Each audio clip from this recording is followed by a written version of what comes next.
Auzubillahiminasyaitonirrajim. Bismillahirrahmanirrahim. Assalamualaikum warahmatullahi wabarakatuh. Waalaikumsalam warahmatullahi Waalaikumsalam. Innal hamdalillah nahmaduhu wa nasta'inuhu wa nastaghfiruh wa na'udzubillahi min syururi anfusina wa min sayyiati a'malina may yahdihillahu fala mudhillalah wa may yudlilhu fala hadiyalah.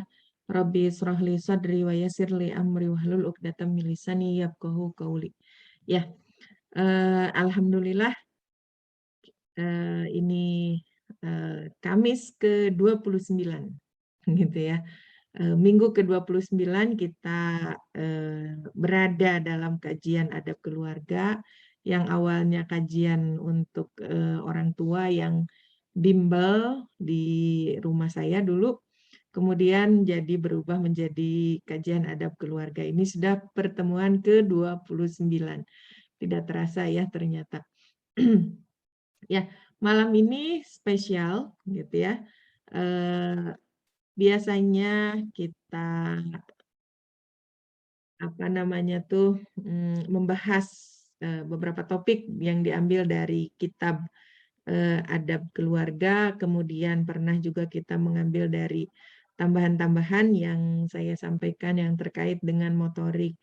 Sebenarnya pembahasan tentang motorik ini bukan pembahasan yang baru ya di kajian kita. Pernah juga saya menyampaikan terkait dengan motorik ini, juga pernah menyampaikan tentang life skill ya, baik itu tentang komunikasi juga life skill yang lainnya. Nah, saya terinspirasi malam ini untuk mengangkat satu buku.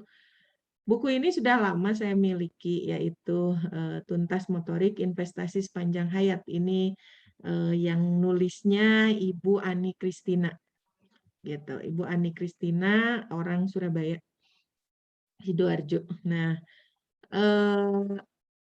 sengaja saya baca lagi, baca ulang buku ini karena terinspirasi dari kasus-kasus yang saya hadapi. Salah satunya adalah ketika mendampingi anak bungsu saya ya, ketika anak bungsu saya belajar.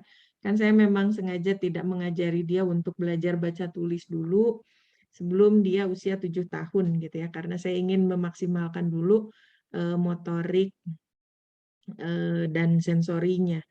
Nah, ternyata pada saat saya mengajari dia membaca, ada hal-hal yang di luar dugaan saya, dan ini berbeda ketika saya mengajarkan AA ya, anak saya yang pertama. Nah, di anak saya yang kedua, ketika membaca itu dia selalu baca itu kayak baca Quran. Jadi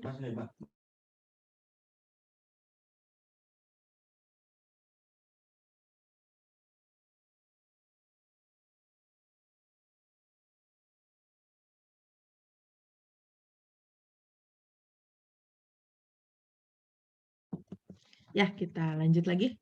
Ada intermezzo. Nah, ketika saya mengajari anak saya yang kedua ini, jadi dia kalau baca itu atau nulis itu kayak baca Quran. Jadi kalau baca Quran kan dari kanan ke kiri ya. Kalau baca Latin kan harusnya dari kiri ke kanan. Nah, jadi dia tuh kayak misalnya baca ayo, dia baca oya. Nah, itu tuh sering. Jadi saya tuh atau misalnya dia nulis angka 1. Angka 1 itu ngadepnya ke kanan, gitu ya. Jadi semuanya tuh dia seringnya tuh acuannya dia tuh selalu dari kanan. Nah, saya dulu sempat bertanya juga karena kayak gini tuh dia bukan hanya sekarang ya ketika saya ngajari baca. Dari usia berapa ya? Sekitar 4 tahunan. Nah, saya sempat ngobrol juga sama psikolog. Ini tuh kelainan ataukah ada sesuatu atau karena dia sering ikut saya kalau belajar di Mahad itu kan Ustadz itu nulis dari kanan ke kiri ya karena nulis Arab. Nah, apakah dia terinspirasi dari situ gitu ya? Makanya agak menarik juga gitu. Nah, tapi akhir-akhir ini ketika saya sudah mengajarkan dia membaca dan menulis, ternyata fenomena itu masih tetap berlangsung walaupun tidak seperti dulu ya, karena sekarang sudah diajarkan nulis dari kiri. Nah, akhirnya saya buka-buka lagi buku tuntas motorik ini. Nah, khawatirnya ada sesuatu yang memang belum kami optimalkan gitu ya. Kira-kira ini masalahnya ada di mana? Karena kadang-kadang dia kalau baca huruf Latin, ya maksudnya abjad ya, dia yang paling sering ketuker itu D sama B gitu. Jadi kalau dia harus dibayangkan dulu. Kalau bahasa Sunda kan kadang-kadang kita di rumah bahasa Sunda. Ini ngadepnya kalau bahasa Indonesia ngadepnya kemana gitu ya. Jadi saya selalu bilang kayak gitu. Cobi, ya kemana Mayuna? Ke kanan atau ke kiri? Nah baru dia kalau udah digituin dia nggak salah nulisnya. Tapi kalau nggak digituin kadang-kadang dia membayangkan sendiri, dia masih suka ketuker gitu ya antara B dengan D. Nah kemudian kalau di apa namanya tuh di huruf hijaiyah kadang-kadang ain dengan go, sod dengan dot gitu ya, itu sering ketuker juga. Nah, saya sebenarnya masih melihat perkembangan dia karena baru kan diajarinnya baru dia pas masuk kelas 1 SD baru saya ajarin. Nah, apakah karena memang baru diajarkan ataukah memang ada sesuatu nih gitu ya, makanya saya lagi buka-buka lagi referensi-referensi. Nah, jadi salah satunya buku ini yang saya baca ulang, yaitu Tuntas Motorik Investasi Sepanjang Hayat. Nah, tiba-tiba saya terinspirasi buku ini, ya udahlah malam ini kita kajiannya bedah buku Tuntas Motorik Investasi Sepanjang Hayat. Oke, kita masuk dulu ke biografi penulisnya ya, tak kenal maka ta'aruf. Kita ta'aruf dulu dengan pengarangnya. Nah, pengarangnya ini namanya Ibu Ani Kristina. Ini saya dapat dari LinkedIn-nya dia ya, beliau dari medsosnya beliau. Nah, Ibu Ani Kristina ini seorang lulusan psikologi Universitas Erlangga Surabaya. Kemudian pernah menjadi konselor di SMA Al-Hikmah Surabaya selama 4 tahun. Kemudian dilanjutkan sebagai Kepala Biro Pusat Pelayanan Psikologi Al-Hikmah selama 10 tahun. Kemudian beliau saat ini aktif di Gria Parenting Indonesia sebagai penulis dan juga trainer. Juga bekerja paruh waktu sebagai konselor di SMA Al-Hikmah Boarding School Batu Malang ya. Ini ada Mbak Endah nih dari Malang. Jember ya, salah. Nah, kemudian dan aktif menulis buku dan artikel majalah bertemakan pendidikan anak dan keluarga. Nah, aktivitas lainnya adalah konsultasi pendidikan, terapi anak berkebutuhan khusus, dan juga pelatihan parenting. Nah, aktif dalam komunitas home education berbasis talent dan akhlak, kemudian forum feminitas Bunda dan Institut Ibu Profesional. Jadi banyak sekali aktivitas beliau gitu ya. Nah, saya beli buku ini tuh yang cetakan ketiga tuh 2019 kalau nggak salah, ya 2019. Oke, kita mulai masuk. Sebenarnya ini nggak saya sajikan semuanya karena waktu kita juga terbatas. Bagi ibu-ibu mbak-mbak yang ingin lebih lengkap, gitu ya terkait dengan buku ini, recommended banget untuk beli ya. Bukunya kecil karena beliau menyebutnya ini buklet sebetulnya gitu ya, buklet. Nah, jadi mungkin kapan-kapan kalau yang belum punya bolehlah gitu ya searching, banyak kok di internet gitu ya, tinggal dicari aja. Nah, kalau yang sudah sudah beli tapi belum dibaca, ayo deh dibaca biar kerasa manfaatnya. Kalau yang sudah beli dan sudah pernah baca, nggak ada salahnya juga kita baca berulang-ulang. Seperti saya gitu ya, saya baca ulang lagi. Nah, kita awali pembahasan dari definisi ya, definisi sensorik dan motorik yang beliau sajikan di dalam bukunya. Nah, sensorik itu adalah sistem tubuh yang mengorganisasikan informasi yang diterima melalui semua indera supaya tubuh bisa memakai informasi itu secara efektif. Nah, berarti di sini ada beberapa kata yang bisa kita highlight gitu ya. Pertama, sistem tubuh. Nah, pertama sistem tubuh.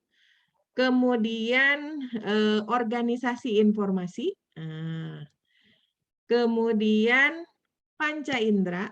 Nah, kemudian yang terakhir ini ada kata-kata efektif. Jadi yang namanya sensorik gitu ya, kuncinya pertama ini sistem tubuh ya. Motorik juga sama. Kuncinya adalah sistem tubuh. Kalau kita bicara sistem berarti bukan satu organ yang berdiri sendiri. Tapi yang namanya sistem itu terdiri dari beberapa bagian yang saling terintegrasi. Gitu. Berarti kalau kita bicara sensorik, dia nggak bisa berdiri sendiri hanya sistem sensor saja. Berarti dia akan terhubung dengan organ-organ yang lainnya. Nah, kemudian fungsi utama gitu ya dari sensorik ini adalah untuk mengorganisasikan informasi yang diterima. Nah, lewat apa salurannya? Informasi itu diterima lewat panca indera gitu. Kemudian informasi yang sudah diterima lewat panca indera ini kemudian diorganisasikan. Nah, nanti informasi-informasi ini akan dipakai gitu ya. Syukur-syukur bisa dipakai secara efektif gitu. Nah, itu sensorik. Kemudian sekarang kita bicara motorik. Nah, motorik ini sama-sama sistem tubuh. Berarti kalau kita bicara sistem, dia tidak bisa berdiri sendiri. Dia terkait dengan apa namanya tuh organ-organ yang lain dan sistem-sistem yang ada di dalam tubuh lainnya. Kemudian fungsinya adalah mengendalikan gerakan. Kalau tadi kita bicara mengorganisasikan informasi, kalau bicara sistem sensorik, kalau bicara motorik adalah mengendalikan gerakan. Nah, melalui apa? Melalui kegiatan yang terkoordinir. Nah, apa saja yang terkoordinir ini? Pertama, susunan saraf, kemudian otak, otot, dan tulang. Berarti ada koordinasi antara saraf-saraf yang ada di dalam tubuh, otak, otot, dan tulang. Gitu. Itu motorik. Nah, motorik ini dibagi dua, yaitu motorik kasar dan motorik halus. Nah, motorik kasar ini gerakan fisik yang membutuhkan keseimbangan. Nah, kuncinya di sini ya. Keseimbangan dan koordinasi anggota tubuh. Kemudian ini juga kuncinya, otot-otot besar. Gitu ya, baik pada sebagian atau seluruh tubuh. Jadi motorik kasar itu kuncinya keseimbangan dan koordinasi anggota tubuh melalui otot-otot besar baik di sebagian maupun seluruh tubuh. Sedangkan kalau motorik halus ini kemampuan yang berhubungan dengan keterampilan fisik di sini yang melibatkan otot kecil dan koordinasi mata dan tangan. Nah, kalau tadi motorik kasar itu koordinasi anggota-anggota tubuh, berarti semuanya ya, tangan, kaki, mata, kepala gitu. Pokoknya semuanya. Nah, kalau motorik halus ini lebih spesifik yaitu otot-otot kecil dan koordinasinya mata dan tangan. Nah, jadi ini kita masih bicara definisi. Kemudian ini proses terjadinya gerak pada tubuh. Yang pertama, gerak secara normal. Yang kedua adalah refleks. Nah, kalau gerak secara normal, organ reseptor, di sini penerima, berarti ya, penerima di sini kan tadi siapa yang menerimanya? Panca indera ya. Kemudian akan diolah di sistem saraf sensorik, kemudian dikoordinasikan di dalam sistem motorik, ini eksekutornya sistem motorik, maka akan terjadi gerak pada organ. Sistem saraf itu termasuk otak ya. Nah, kemudian kalau yang refleks, ini organ reseptor bahaya, ini secara khusus gitu ya. Jadi sama-sama sebetulnya gitu ya, panca indera, tapi ketika ada sinyal-sinyal bahaya, maka tidak apa namanya tuh, dikirim ke otak, tapi langsung ke sistem saraf sensoriknya, ini secara spesifik langsung ke sumsum tulang belakang. Nah, jadi ada, apa, pengolah yang berbeda ya kalau untuk, apa namanya tuh, refleks. Nah, eksekutornya sama-sama syaraf-syaraf motorik, gitu. Jadi, barulah terjadi gerak pada organ. Nah, sama-sama terjadi gerak, cuma yang satu secara normal, ini lewat otak. Kalau untuk yang bahaya, gitu ya, sinyal-sinyal bahaya biasanya refleks, apa namanya tuh, diolahnya langsung ke sumsum tulang belakang. Nah, eksekutornya sama-sama sistem syaraf motorik.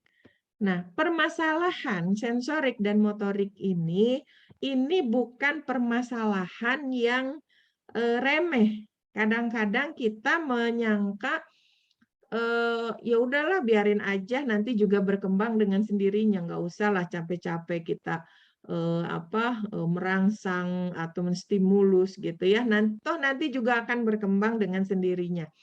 Nah, tidak salah sepenuhnya sih pernyataan itu, gitu ya. Kalau kita zaman dulu, di mana hidup kita masih, memiliki lahan yang luas, kemudian, eee, anak-anak itu bebas bermain dengan teman-temannya. Walaupun orang tua itu tidak mengarahkan secara khusus untuk, menstimulus perkembangan sensorik dan motorik, anak-anak itu berkembang dengan sendirinya, betul, gitu ya, dengan mereka bermain, dengan mereka ikut ke sawah, gitu ya. Saya ingat dulu ketika saya kecil, mmm, ayah saya sama ibu saya juga tidak mengajarkan secara khusus, apalagi istilah sensorik motorik, nggak tahu juga mereka, gitu ya. Apalagi ibu bapak saya kan lulusan SD. Nah, jauh banget lah istilah, sensorik motorik, nggak sampai ke sana.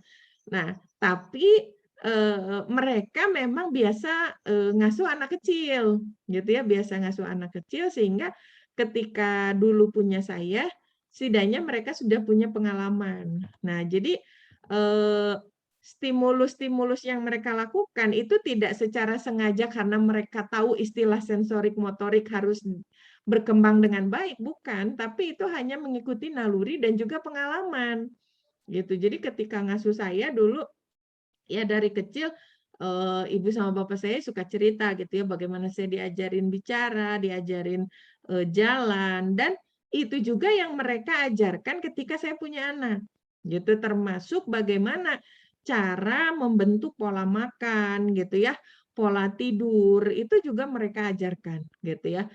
Salah satunya adalah terkait dengan kerupuk. Nah, itu secara khusus ibu saya, kalau istilah kita mah memberikan highlight secara khusus, "Awas anak-anak jangan dikasih kerupuk dulu, kalau pola makannya belum benar." Itu secara khusus ibu saya mantau tuh, gitu ya. Pokoknya kerupuk, kemudian snack-snack kayak ciki-ciki, ciki ya, jadi kita ke bawah ya, karena dulu mereknya Ciki. Maksudnya snack-snack makanan-makanan yang gurih-gurih kayak gitu, ibu saya secara khusus mantau, "Jangan dikasih itu," gitu. Kenapa? Karena kalau anak-anak udah kenal yang gurih-gurih, nanti mereka nggak akan mau makan, maunya makanan itu aja, gitu. Jadi dulu ketika anak saya yang pertama, gitu ya, ibu saya tuh secara khusus, ngajarin tentang itu. Nah, begitupun juga untuk merangsang panca inderanya, gitu. Mereka juga mengajarkan. Dulu saya ingat gitu ya, ketika saya kecil, saya suka ikut, ke sawah, ikut ke hutan karena ibu bapak saya kan petani ya, buruh gitu ya, buruh tani. Jadi suka, nyawah di sawahnya siapa gitu ya, berkebun di kebunnya siapa gitu, dan itu jarak dari rumah ke kebun itu lumayan gitu ya, kadang ada yang sampai 2 jam saking jauhnya, ada yang agak-agak deket gitu. Nah, selama di perjalanan, itu saya sering banget gitu ya sama bapak saya, sama bapak dan ibu saya itu diajarkan tentang berbagai nama pohon, kemudian, kalau ada buahnya, dipetikin dulu buahnya, kita istirahat dulu, makan dulu buah-buahan yang ada di hutan. Intinya sih survival ya, survival kita selama di hutan. Nah, kemudian, eee saya juga suka disuruh ngitung pohon. Jadi kalau ada pohon-pohon yang sama, misalnya pohon jati, selama di perjalanan itu saya harus ngitung. Jadi ada berapa pohon jati. Nanti pulangnya itu harus hitung mundur. Gitu ya, ya harus hitung mundur. Kalau saya ngitung selama di perjalanan ada 100 pohon jati, ya berarti harus hitung mundur dari 100 sampai beres. Kalau pada saat ngitung maju dengan ngitung mundur itu sama, gitu ya, maka berarti hasil hitungan saya benar karena sudah terkonfirmasi gitu. Jadi dulu kalaupun orang tua tidak mengajarkan secara khusus, tidak menstimulus secara khusus untuk perkembangan sensorik dan motorik, itu sebetulnya tidak masalah. Kenapa? Karena berbagai fasilitas dan sebetulnya latihan-latihan sensorik dan motorik itu sudah ada di dalam apa? Permainan-permainan tradisional gitu. Kayak egrang gitu ya. Dulu tuh saya suka naik-naik apa namanya tuh ya egrang gitu yang dari bambu itu gitu ya. Kaki kita naik ke atas bambu gitu ya. Bambunya cuma selongsong atasnya gitu ya. Kemudian dikasih pijakan. Nah, itu sampai dari yang rendah sampai yang tinggi gitu ya levelnya. Itu seneng banget saya kalau udah mainan kayak gitu ya. Kayak itu ngelatih keseimbangan banget karena kalau nggak seimbang ya udah jatuh gitu. Nah, terus saya juga dulu sering apa namanya tuh naik pohon. Nih, itu kan Sabtu Minggu pintar. Yuk, yuk bobo dulu yuk. Ternyata anak saya nyuri-nyuri. Ada HP di samping. Dengerin ibunya cerita. Dia malah nyuri-nyuri waktu. Nih, bukan Sabtu Minggu. Mereka hanya dapat jatah Sabtu Minggu 1 jam. Sana bobo dulu. Sama ibu. Oh, sama bunda ya udah sok duduk sini. Nah, kemudian di mainan-mainan tradisional itu tuh banyak hal-hal yang memang secara alami itu untuk merangsang sensorik dan motorik kita. Nah, dulu waktu kecil itu saya sering naik-naik pohon. Kebetulan di depan rumah itu ada pohon jambu air. Nah, jambu air sampai setiap kali pulang sekolah itu saya tuh pasti naik di situ, main-main di atas pohon itu. Kemudian kalau kata orang Sunda mah endek-endekan gitu ya. Apa endek-endekan bahasa Indonesianya ya. Nah, main saya duduk di atas apa namanya tuh? Duduk di atas dahan, kemudian main di atas dahan itu sampai pernah jatuh gitu ya karena dahannya itu patah. Jatuh dari atas ketinggian, alhamdulillah nyangkut di genteng. Alhamdulillah nyangkut di genteng jadi nggak sampai jatuh ke tanah. Nah, saya nggak tahu kalau sampai jatuh ke tanah ya karena lumayan itu tinggi pohonnya. Nah, tapi nggak pernah kapok. Nanti gitu lagi, naik lagi gitu ya. Apalagi kalau lagi musim berbuah, itu suka ada yang beli-beli tuh si jambunya. Jadi seneng aja gitu ya, naik, ngambilin, dikeresekin, ditimbang, nanti dijual kayak gitu. Nah, walaupun dulu orang tua kita tidak secara khusus untuk melatih perkembangan sensorik dan motorik, nggak masalah. Karena fasilitas alam kita itu masih menyediakan untuk itu. Gitu ya, dan anak-anak masih bebas bermain. Nah, sekarang kondisinya berbeda. Gitu ya, kondisinya berbeda. Di mana gitu ya, terutama untuk yang di perkotaan nih, gitu ya, apalagi yang tinggal di kompleks gitu ya, yang tidak ada fasilitas umumnya, agak berat. Anak-anak mau main di mana? Gitu. Kemudian belum lagi dengan perkembangan teknologi, di mana anak-anak kita itu masuk ke dalam generasi digital native, gitu ya, di mana dari sejak lahir mereka sudah ketemu dengan yang namanya teknologi, baik itu HP, kemudian tablet, gitu ya, laptop, televisi, dan televisinya juga nggak sama kayak televisi zaman dulu, gitu ya, televisinya juga yang udah smart, gitu ya.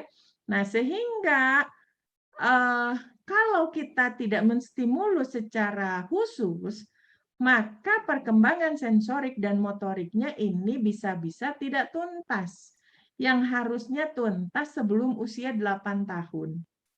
Gitu. Para ahli menyebut perkembangan sensorik dan motorik yang paling pesat itu sampai usia 8 tahun.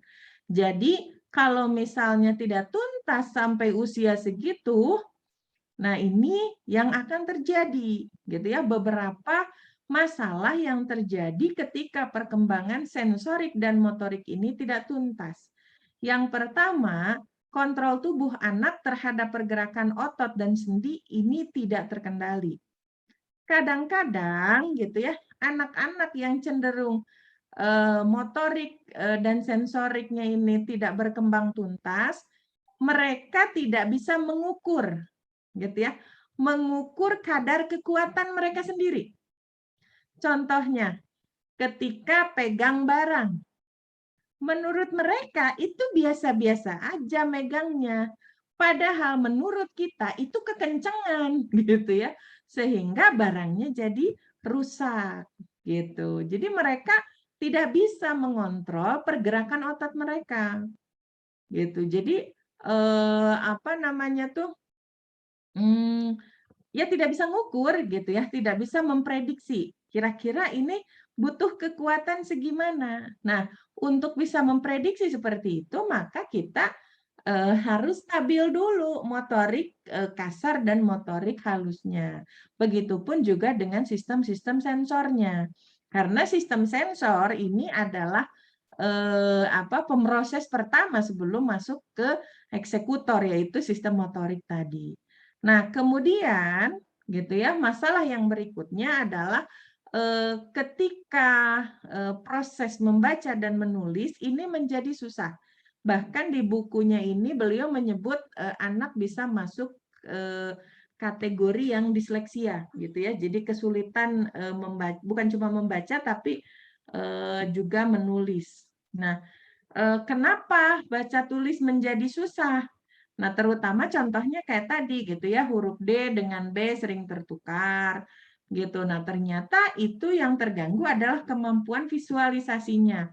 Kemampuan visualisasi dan juga penentuan arah. Jadi kiri kanan, atas bawah gitu. Atas bawah atau misalnya maju mundur. Nah, kalau anak belum terlalu ngerti mana atas bawah, kiri kanan, bisa jadi ketika dia baca tulis susah itu karena memang sensorik dan motoriknya belum tuntas. Tapi kalau dia sudah ngerti mana atas bawah, kiri kanan, yaitu hanya tinggal pembiasaan aja gitu ya, karena kan baru diajarin misalnya. Nah, jadinya dia masih kerok gitu ya, masih sering tertukar. Nah, kemudian perkembangan sensorik dan motorik yang tidak tuntas ini juga akan berpengaruh terhadap konsentrasi. Nah, konsentrasi. Jadi anak akan sulit fokus. Kenapa? Karena dia belum nyaman dengan dirinya. Energinya masih meluap-luap tapi tidak terstruktur gitu. Jadi ada beberapa macam gitu ya. Ada yang motoriknya sudah tuntas, juga energinya meluap-luap. Saya dulu waktu kecil begitu, gitu. Motorik saya alhamdulillah tuntas, gitu ya, karena banyak sekali permainan-permainan yang saya senang lakukan, gitu. Nah, tapi energi saya berlebih. Jadi saya normal energinya kalau sudah capek. Nah, jadi biasanya pagi-pagi sebelum belajar itu main dulu sama teman-teman, main lari-larian, terus main yang pokoknya yang melelahkan fisik. Gitu. Contohnya misalnya main gundu gitu ya, kelinci, kelereng gitu ya. Main kelereng, kemudian main batu gitu, terus main karet. Ya, intinya sih yang melatih fisik ya. Nah, begitu sudah lelah baru saya bisa duduk manis dan konsentrasi penuh gitu ya ketika belajar karena energi saya sudah disalurkan. Nah, jadi ada dua faktor ya. Kalau yang sensorik dan motorik tidak tuntas itu juga bisa energinya berlebih, tapi tidak terstruktur, tidak terkoordinir dengan baik. Nah, kalau yang energinya berlebih karena memang sensorik dan motoriknya berkembang bagus dan rasa ingin tahunya besar, yaitu tinggal disalurkan gitu. Nah, kemudian pengaruh yang berikutnya ketika perkembangan sensorik dan motorik ini tidak tuntas adalah barang mudah rusak atau hilang. Nah, kalau barang mudah rusak atau hilang tadi ya, karena si anak ini belum bisa mengontrol energinya. Sehingga apa yang dia pegang kadang-kadang kekencengan. Ketika misalnya jalan, misalnya karena badannya belum nyaman, jadi harusnya jalan itu antara kaki kiri dengan kaki kanan itu kan terkoordinir dengan baik. Nah, tapi karena tidak terkoordinir dengan baik, akhirnya jalannya misalnya endut-endutan gitu ya, atau gerasa-gerusu sehingga dia sering nabrak apa. Nah, sehingga barang-barang itu akan lebih mudah rusak gitu. Nah, kemudian atau hilang. Kenapa hilang? Karena tadi sulit konsentrasi tadi, gitu ya, sulit konsentrasi tadi. Kemudian yang berikutnya adalah terlambat bicara, gitu ya, terlambat bicara. Nah, ini juga terkait dengan perkembangan sensorik dan motorik, khususnya syaraf-syaraf yang terkait dengan wicara. Pertama itu syaraf-syaraf yang ada di mulut. Karena untuk bisa bersuara dengan lantang, bisa bicara dengan lancar, kekuatan gigi, mulut, rahang, lidah, gitu ya, itu harus sudah stabil. Jadi waktu kecil anak-anak itu harus sering dirangsang untuk menelan, gitu ya, kemudian mengunyah dan menyedot. Itu dulu saya waktu anak saya yang kecil, yang paling besar, AA, ketika dia minum, saya tidak biasakan pakai botol susu. Kalau botol susu kan gini, dia tidak nyedot secara kuat karena kan si susunya turun. Nah, tapi saya ajarkan menggunakan sedotan. Jadi dari 5 bulan itu dia sudah biasa minum pakai aqua gelas dengan sedotan yang kecil itu, gitu. Pertama kalau pakai botol susu saya nggak mau nyapih, gitu ya, nggak mau nyapih karena kalau lihat dari pengalaman teman-teman, nyapih botol itu lebih sulit ketimbang nyapih ASI secara langsung. Nah, jadi saya dari kecil memang tidak membiasakan dua-duanya ya, anak saya yang besar maupun yang kecil, dua-duanya tidak saya biasakan untuk pakai botol susu. Nah, kemudian gitu ya, kalau anak belum bisa meniup, belum bisa nyedot gitu ya, belum bisa mengunyah atau sudah bisa tapi malas untuk mengunyah, tapi diemut, nah itu bisa berpengaruh terhadap syaraf-syaraf wicara yang ada di dalam mulutnya. Atau bisa jadi anak-anak tidak merangkak gitu ya. Tidak merangkak. Kenapa? Merangkak juga bisa berpengaruh terhadap syaraf wicara. Karena di di telapak tangan kita ini tuh kan syaraf semua. Di kaki juga sama kan, syaraf-syaraf semua di kaki juga. Nah, maka kalau kita anak sulit untuk bukan sulit ya, terlambat bicara mungkin bisa jadi karena memang motoriknya sama sensoriknya belum tuntas. Sebenarnya ada sebab yang lain gitu ya, ada sebab yang lain. Saya pernah waktu di Polban, waktu masih ngajar, pernah menangani satu kasus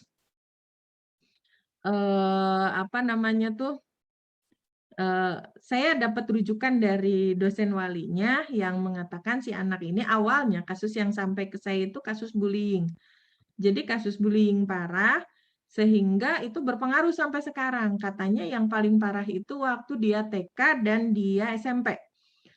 Nah, dosen walinya cerita ke saya, katanya, "Mbak, nanti jangan heran ya kalau misalnya dia habis ketemu Mbak langsung menghilang." Saya bilang, "Hah, menghilang? Maksudnya gimana?" "Ya nanti lihat aja," gitu. Nah, pas ternyata habis konseling benar, dia lari gitu ya, dia lari. Nah, pas saya tanya, "Kenapa kamu lari?" "Iya Bu, saya malu," katanya gitu. Jadi dia nggak pede. Nah, pas saya ngobrol gitu ya sama orang tuanya, pas digali, ketika kasus pertama yang sampai ke saya adalah kasus bullying, pasti ada penyebab kan. Nggak mungkin orang ngebully kita kalau ada sesuatu yang memang layak untuk orang ketawain atau orang bully kita gitu kan.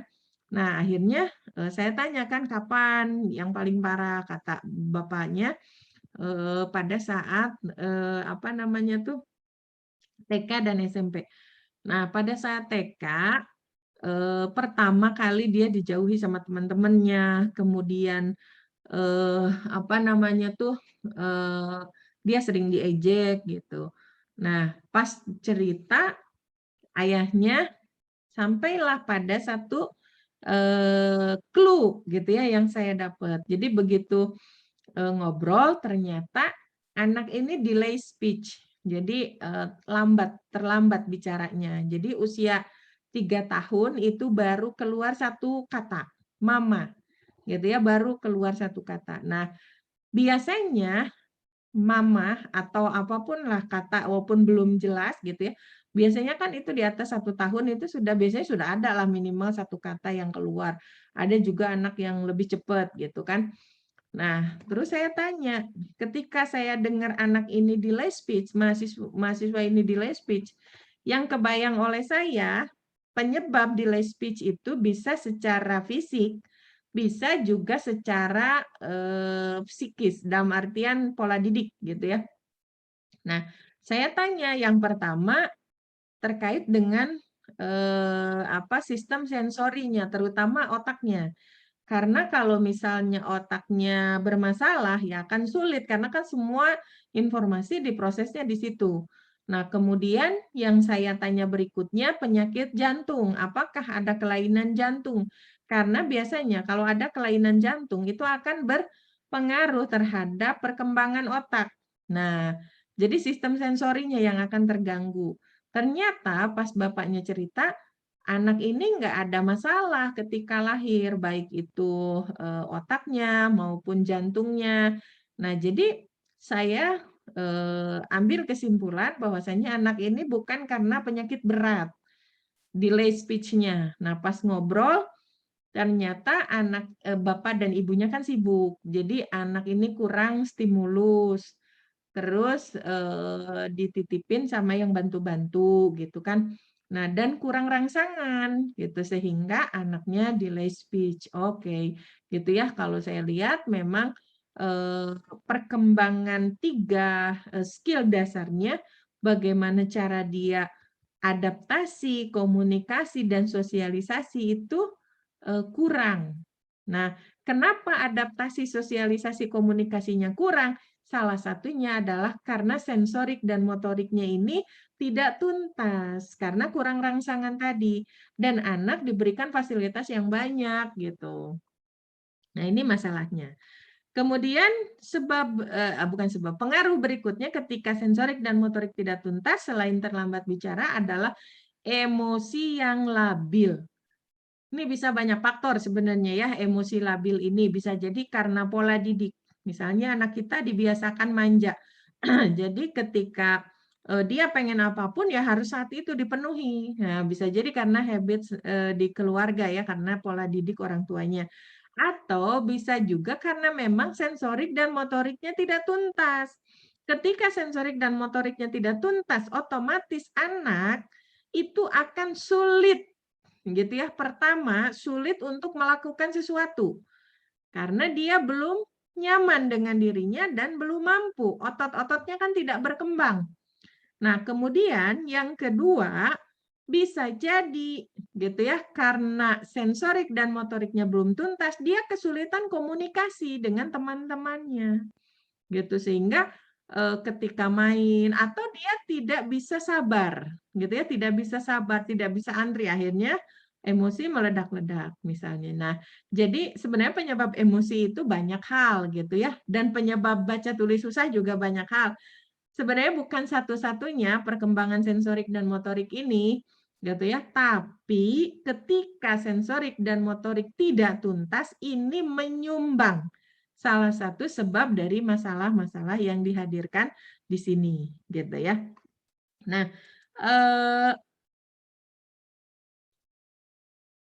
kalau, untuk resensi bukunya, bedah bukunya saya cukupkan sekian dulu gitu ya. Untuk teori-teorinya sebenarnya di bukunya tuh lengkap. Jadi ada panduan stimulus gitu ya, stimulus sensori, dan juga, motorik yang bisa dilakukan oleh para orang tua. Tapi saya sengaja tidak sajikan di sini karena biar penasaran, biar baca bukunya sendiri. Nah, ada satu materi yang ingin saya sampaikan. Jadi, ini yang kasus yang sedang saya hadapi. Jadi ini berbagi aja sih, karena dengan kondisi kita yang kayak sekarang misalnya dengan, agak sulit gitu kan bermain kayak dulu, kayak kita manjat-manjat dan segala macam gitu kan. Nah, bagaimana kita gitu ya membayar hutang motorik, kalau saya bilang ini utang motorik. Karena apa? Usia anak sudah lewat dari usia perkembangan motorik dan sensoris yang harusnya sudah tuntas tapi belum tuntas, makanya saya bilangnya utang, gitu ya, utang motorik dan utang sensorik. Nah, saya cerita sedikit tentang, anak saya yang besar. Dulu tuh anak saya alhamdulillah, berkembang dengan baik ya sensorik dan juga motoriknya waktu sampai usia 2 tahunan. Nah, tapi ada, satu masa yang, hampir 6 tahun gitu ya, yang saya sama suami juga tidak bisa berbuat banyak gitu ya, karena ini terkait dengan orang lain. Orang lain dalam artian dengan keluarga yang lain gitu. Bukan dengan keluarga yang lain, dengan keluarga sendiri gitu ya, maksudnya di luar keluarga inti gitu.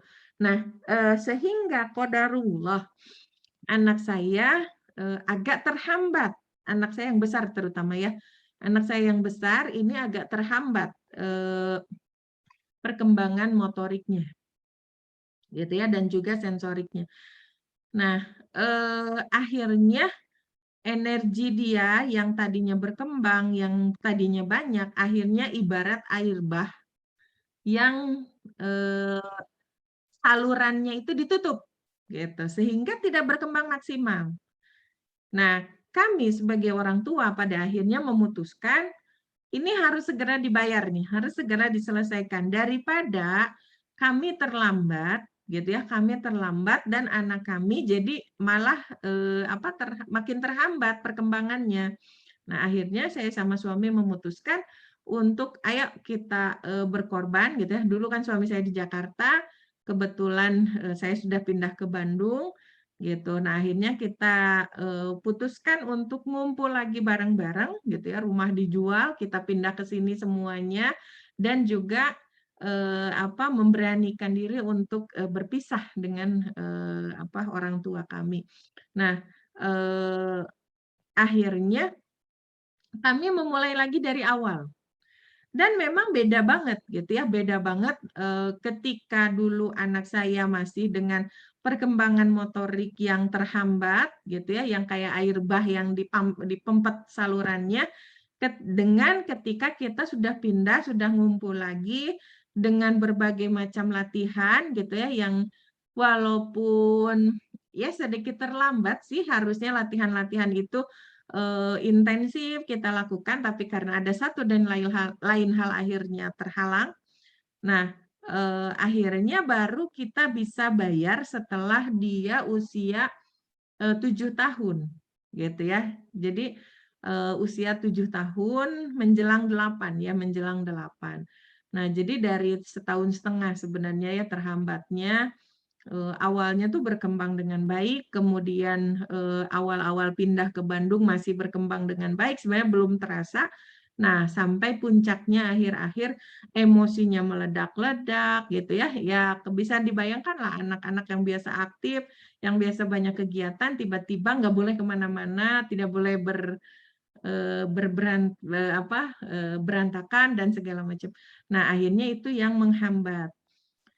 Eee, Akhirnya kami memutuskan, ya tadi, untuk membayar utang, gitu ya, utang yang, hampir 6 tahun, enggak 6 tahun sih sebenarnya, sekitar 4 atau 5 tahunan lah. Karena, saya sempat pindah lagi ke Jakarta gitu ya, kita perbaiki di sana, tapi karena satu dan lain hal akhirnya saya pindah lagi ke Bandung gitu ya. Nah, akhirnya kami memutuskan untuk ngumpul lagi, kita bayar utang itu secepatnya. Walaupun memang tidak mudah gitu ya, sejujurnya tidak mudah, dan sampai sekarang pun kami masih berusaha, belum tuntas juga gitu. Nah, tapi setidaknya gitu ya, bagi para ibu-ibu, mbak-mbak, mamah muda gitu ya, semoga kisah kami ini bisa menjadi satu pelajaran ya. Sebaiknya memang kita mencurahkan waktu secara khusus gitu ya, dan kalaupun kita terhambat oleh pihak di luar keluarga inti kita, ya kita harus banyak komunikasi ya, banyak komunikasi dan secepatnya putuskan. Jangan sampai kita terlambat gitu, karena kalau sudah terlambat agak berat gitu ya, agak berat nanti bayarnya gitu. Nah, beberapa hal yang kami lakukan untuk memperbaiki, mood-nya anak saya gitu ya, yang emosinya labil. Tapi kalau dia bacanya cepat, dia baca cepat, apalagi dia senang baca kan dari kecil walaupun dia belum bisa baca, tapi dia sudah senang buku. Dia sering berimajinasi seolah-olah dia sedang baca buku. Nah, eee, kami bayar itu dengan cara apa? Pertama, ya kita memang secara emosional karena, eee, hutang emosi ya harus dibayar juga dengan emosi. Dalam artian gini, hutang pengasuhan ya harus dibayar dengan pengasuhan. Hutang perhatian ya harus dibayar dengan perhatian. Nah, dulu kami kan tinggal bareng, gitu ya, perhatian penuh. Tiba-tiba kami pisah, gitu ya, karena satu dan lain hal, akhirnya suami saya nggak bisa cepet-cepet pindah ke Bandung, gitu ya. Akhirnya kita LDM, gitu ya. Nah, sehingga ya hutang perhatian harus kita bayar dengan perhatian. Jadi kami benar-benar fokus gitu ya, sampai suami saya tuh fokus selama setahun, gitu ya, termasuk saya juga, kita fokus untuk apa? Untuk memperbaiki semuanya, gitu. Untuk memperbaiki semuanya. Pertama dari sisi emosi, dari sisi kedekatan, perhatian kita curahkan lagi bareng-bareng. Kemudian yang berikutnya adalah latihan-latihan fisik. Gitu, latihan fisik. Misalnya dengan cara jalan atau kita pergi ke tempat mana gitu kan. Atau kita sering-sering pulang kampung karena di kampung itu banyak fasilitas yang memang bisa anak-anak gunakan untuk latihan sensorik dan motorik gitu. Nah, salah satunya kalau di rumah gitu ya, ini di foto yang ini saya beli gym ball namanya ya, atau Swiss ball, orang sering bilang Swiss ball, atau bola yoga juga kan sama ya, bolanya seperti itu. Nah, bola ini kami sengaja beli untuk latihan. Jadi latihan motorik, pertama bisa untuk loncat-loncat, kemudian bisa untuk apa, pull up gitu ya, bukan pull up, push up ya, push up, kemudian bola ini juga bisa untuk melatih kepekaan, apa, tulang belakang gitu ya, dengan membalikan badan. Jadi banyak sebenarnya latihan-latihan yang bisa dilakukan dengan gym ball ini. Jadi kalau kita, dulu ya kita beli gym ball ini gitu ya, yang pertama. Kemudian, yang berikutnya gitu ya, untuk, AA ini, main gitu ya, kita menciptakan satu lingkungan. Sengaja dulu kami masih ngontrak sebelum pindah ke rumah sendiri, akhirnya sengaja ngontrak cari lingkungan yang memang banyak anak-anaknya. Sehingga gitu ya, anak saya yang tadinya, terpaksa untuk kurang bersosialisasi karena lingkungan rumah yang dulu sebelum kami pindah ngontrak itu kurang anak-anaknya, bisa terbayar dengan adanya anak-anak di lingkungan yang baru, gitu. Nah, akhirnya ya main di luar. Awalnya memang karena emosinya masih, labil, kemudian motoriknya juga masih, belum berkembang dengan baik. Awalnya ketika habis main tuh dia sering pulang-pulang tuh nangis.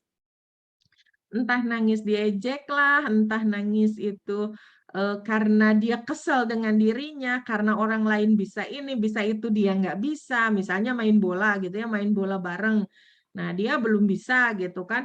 Akhirnya dia, apa namanya tuh, kalau orang Sunda bilang mah ambek kapegung gitu ya. Jadi marah terhadap dirinya sendiri karena, "Kenapa saya nggak bisa?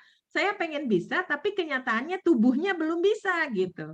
Jadi itu yang membuat dia sering nangis gitu ya pulang-pulang. Nah, lama-kelamaan dengan seiring berjalannya waktu dan kita juga berusaha untuk memperbaiki, alhamdulillah gitu ya, konsentrasinya bertambah, kemudian, lebih baik lah gitu ya, lebih baik, kemudian, fisiknya juga jadi lebih baik gitu, dalam artian, kalau orang Sunda bilang mah kabisa gitu ya. Jadi sesuatu yang bisa dia lakukan juga semakin banyak. Dan dia jadi jarang gitu ya, tidak sesering dulu gitu ya, pulang-pulang nangis, nah enggak gitu ya, sekarang udah jauh berkurang. Jadi udah banyak sekali perubahan gitu. Nah, kalau untuk adiknya gitu ya, karena adiknya ini di situasi yang memaksa kami untuk, tidak berkembang lebih bagus motoriknya ini hanya dialami sebentar kalau adiknya gitu ya, dan adiknya dengan kakaknya ini beda tipe gitu ya. Jadi kalau kakaknya, kalau dilarang nggak boleh gitu ya, nggak boleh ini, dia, paling nangis gitu ya. Dia sih penurut anaknya. Nah, kalau adiknya ini rada-rada tipe pemberontak. Jadi begitu ada orang yang melarang, dia marah gitu ya, dia marah-marah dalam artian dia melawan gitu. Yang penting saya mau belajar ini gitu ya. Jadi ya anak kecil ya, namanya juga anak kecil. Nah, jadi kalau adiknya ini lebih berkembang. Pada saat kami pindah rumah gitu ya di kontrakan, kebetulan ini nih foto yang ini teman-teman bisa lihat ya, ini, gerbang, pintu gerbang gitu ya, pintu gerbang yang titiannya itu paling cuma berapa senti gitu. Tapi anak saya tuh seneng banget gitu naik-naik di situ, gitu. Sampai tetangga-tetangga itu kalau udah lihat anak saya naik-naik di situ, itu agak ngeri gitu. "Aduh," gitu, "jangan takut takut jatuh, takut apa," gitu. Nah, kalau saya karena dulu juga saya nalaktak kalau orang Sunda bilang mah ya, ya saya juga adalah perasaan ngeri-ngeri gimana, tapi kalau saya lebih ke hati-hati ya, gitu ya, saya ajarkan bagaimana agar dia survive ketika dia naik-naik gitu. Nah, dulu juga orang tua saya mengajarkannya begitu. Jadi mereka tidak melarang saya untuk naik-naik pohon, bahkan ketika saya sudah jatuh ya, jatuh dari, karena rantingnya patah, kemudian nyangkut di genteng, terus saya juga sering main ke sungai gitu ya, mancing sama anak laki-laki gitu ya, saya sendirian. Terus, sering ke hutan juga gitu kan. Nah, bapak saya itu, enggak melarang, kecuali kalau berenang ya, kalau berenang nggak boleh. Kalau mancing boleh, kalau berenang nggak boleh. Kenapa? Karena kalau berenang, takutnya pada saat berenang, kan dekat kampung saya itu ada sungai, sungai besar ya, di Jawa Barat itu termasuk sungai yang besar, Sungai Cimanuk. Nah, Sungai Cimanuk ini hulunya itu ada di Garut, ujungnya itu di Indramayu, saya di Sumedang, gitu. Nah, eee, kenapa nggak boleh berenang? Karena takutnya di Garutnya itu hujan, sementara di kami, di Sumedang itu nggak hujan. Jadi, kalau orang Sunda bilang mah aya caah dengdeng gitu ya, jadi ada banjir yang ngedadak. Jadi anak-anak nggak boleh berenang kalau nggak ada orang tua. Nah, kalau itu mah dilarang gitu ya. Tapi kalau mancing di pinggir nggak masalah gitu. Atau mancing ke ke hutan, karena kadang ada deket-deket sawah kan suka ada saluran irigasi gitu ya, suka mancing juga. Nah, bapak saya itu nggak ngelarang, tapi ngasih rambu-rambu gitu ya, kalau ketemu dengan ular kayak gimana, kalau ketemu dengan, binatang-binatang yang berbahaya itu seperti apa. Nah, jadi lebih ke ya sok we, asal ulah bahaya gitu. Nah, saya pun ketika anak saya yang perempuan nalaktak gitu ya, seneng naik-naik kayak gini, ya saya biarkan aja gitu ya, biarkan tapi harus hati-hati gitu ya, harus hati-hati. Megang yang kuat gitu. Karena, kadang-kadang dia suka gelantungan nih di sini, di kanopi ini, dia suka gelantungan, jadi kakinya lepas, dia ayun-ayunan di atas kanopi.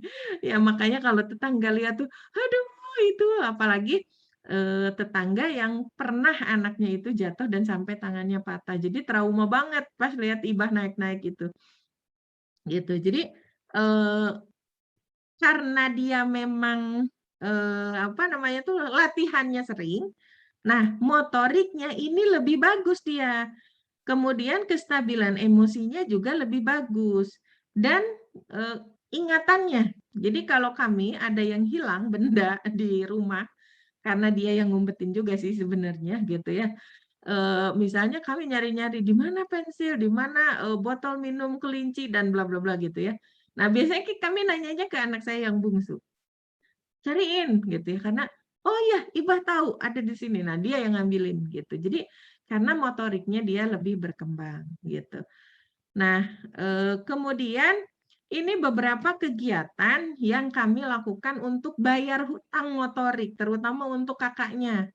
Karena kalau adiknya kan dia nggak terlalu banyak utangnya, tapi kalau kakaknya sampai tahunan kan, jadi saya juga agak-agak sedih gitu ya ke anak saya yang besar itu. Nah, jadi kami biasanya pulang kampung gitu ya ke Sumedang. Nah, ini di kampung saya nih, dia banyak fasilitas gitu ya, mau main kotor-kotoran, mau main di sawah gitu. Ini mau berenang di kali gitu ya, mau berenang di kolam. Ini ada fasilitasnya. Jadi biasanya kami sering pulang kampung gitu ya untuk membayar hutang motorik. Nah, ada juga beberapa kegiatan. Nah, ini contohnya gitu ya.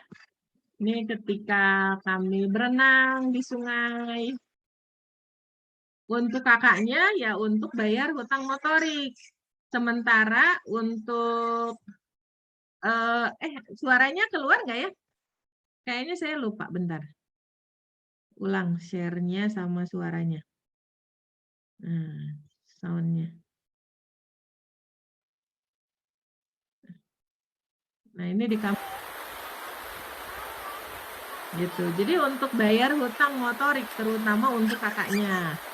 Gitu. Jadi kami kalau ke pulang kampung itu sengaja bawa anak-anak ke sawah karena kan di sawah itu mereka bisa latihan ya di pematang sawah. Ibaratnya kayak latihan di titian gitu ya. Nah, kemudian ini juga masih di kampung Ini saya. dah, iya kandang be nang ke. Iya kandang be akang. Lari-lari, Mereka kemudian milarian itu lau. jalan di atas apa namanya tuh batu-batu. Nah, itu nggak Bisu mudah bis. gitu ya, jalan di atas Apa tih batu-batu sukun ngorek saya kerikil itu nggak mudah gitu. Jadi ini sengaja untuk latihan motoriknya mereka. Asa dikaryaan-keun. Nah, jadi dan lari-lari di atas air ini tidak mudah. Nah, kalau yang ini, yang dua ini beberapa latihan yang memang kita sengaja berikan fasilitasnya. Karena kan nggak bisa pulang Maju kampung sekarang. tiap hari ya. Nah, Silang-silang badannya, kiri kanan, kiri kanan. Terus, nah, ini salah satu latihan dengan menggunakan trampolin. Ada juga yang tadi ya pakai gimbal. Saya nyari-nyari videonya nggak ketemu. loncat yang tinggi sekarang. Karena ngedadak juga bikin slide yang ininya. Nah, kemudian ini dengan memperagakan. Coba, jadi gitu. bisa nggak lompat belalang? Nah, ini tuh Iya, sebenarnya kita hebat. Ayo sedang lompat belalang bantu. lagi. Ini namanya Dede Hafiz. Lompat. Gitu ya. Ini apa? Adik asuhnya Ibah. Adik asuhnya Ibah yang dia sangat sayangi, gitu ya. Kebetulan ada masalah Coba, jadi motorik. bisa nggak lompat belalang? Kalau ini Iya, memang sama bapak saya hebat. juga Ayo lompat dibantu belalang ya. lagi. Lompat belalang, lompat. Nah, jadi sekalian ngelatih juga motorik sama sensoriknya Nje. Kami manggilnya Nje. Nah, karena motorik dan sensorik itu kaitan juga dengan syaraf-syaraf yang ada di dalam tubuh, karena Nje memang ada masalah syaraf, jadi sering dibantu juga oleh bapak saya. Kebetulan bapak saya kan bengkel tulang ya. Jadi sering mijit syaraf gitu. Jadi setiap ke Bandung itu suka dipijit gitu ya, suka dipijit Nje-nya gitu. Nah, alhamdulillah perkembangan untuk fisiknya itu agak lumayan. Nah, kami bantu untuk terapinya, terapi stimulusnya. Kalau terapi pijit syarafnya kan saya nggak bisa, saya nggak ngerti gitu ya. Walaupun sering liatin bapak saya dari dulu gitu ya kan, dari sebelum apa bapak sama ibu saya menikah gitu ya, bapak saya mijit itu karena dari kecil saya sering liatin bapak saya mijit ya kadang-kadang tahu juga oh kalau sakitnya begini pijitnya sebelah sini walaupun nggak ngerti juga sih saluran syaraf-syarafnya seperti apa.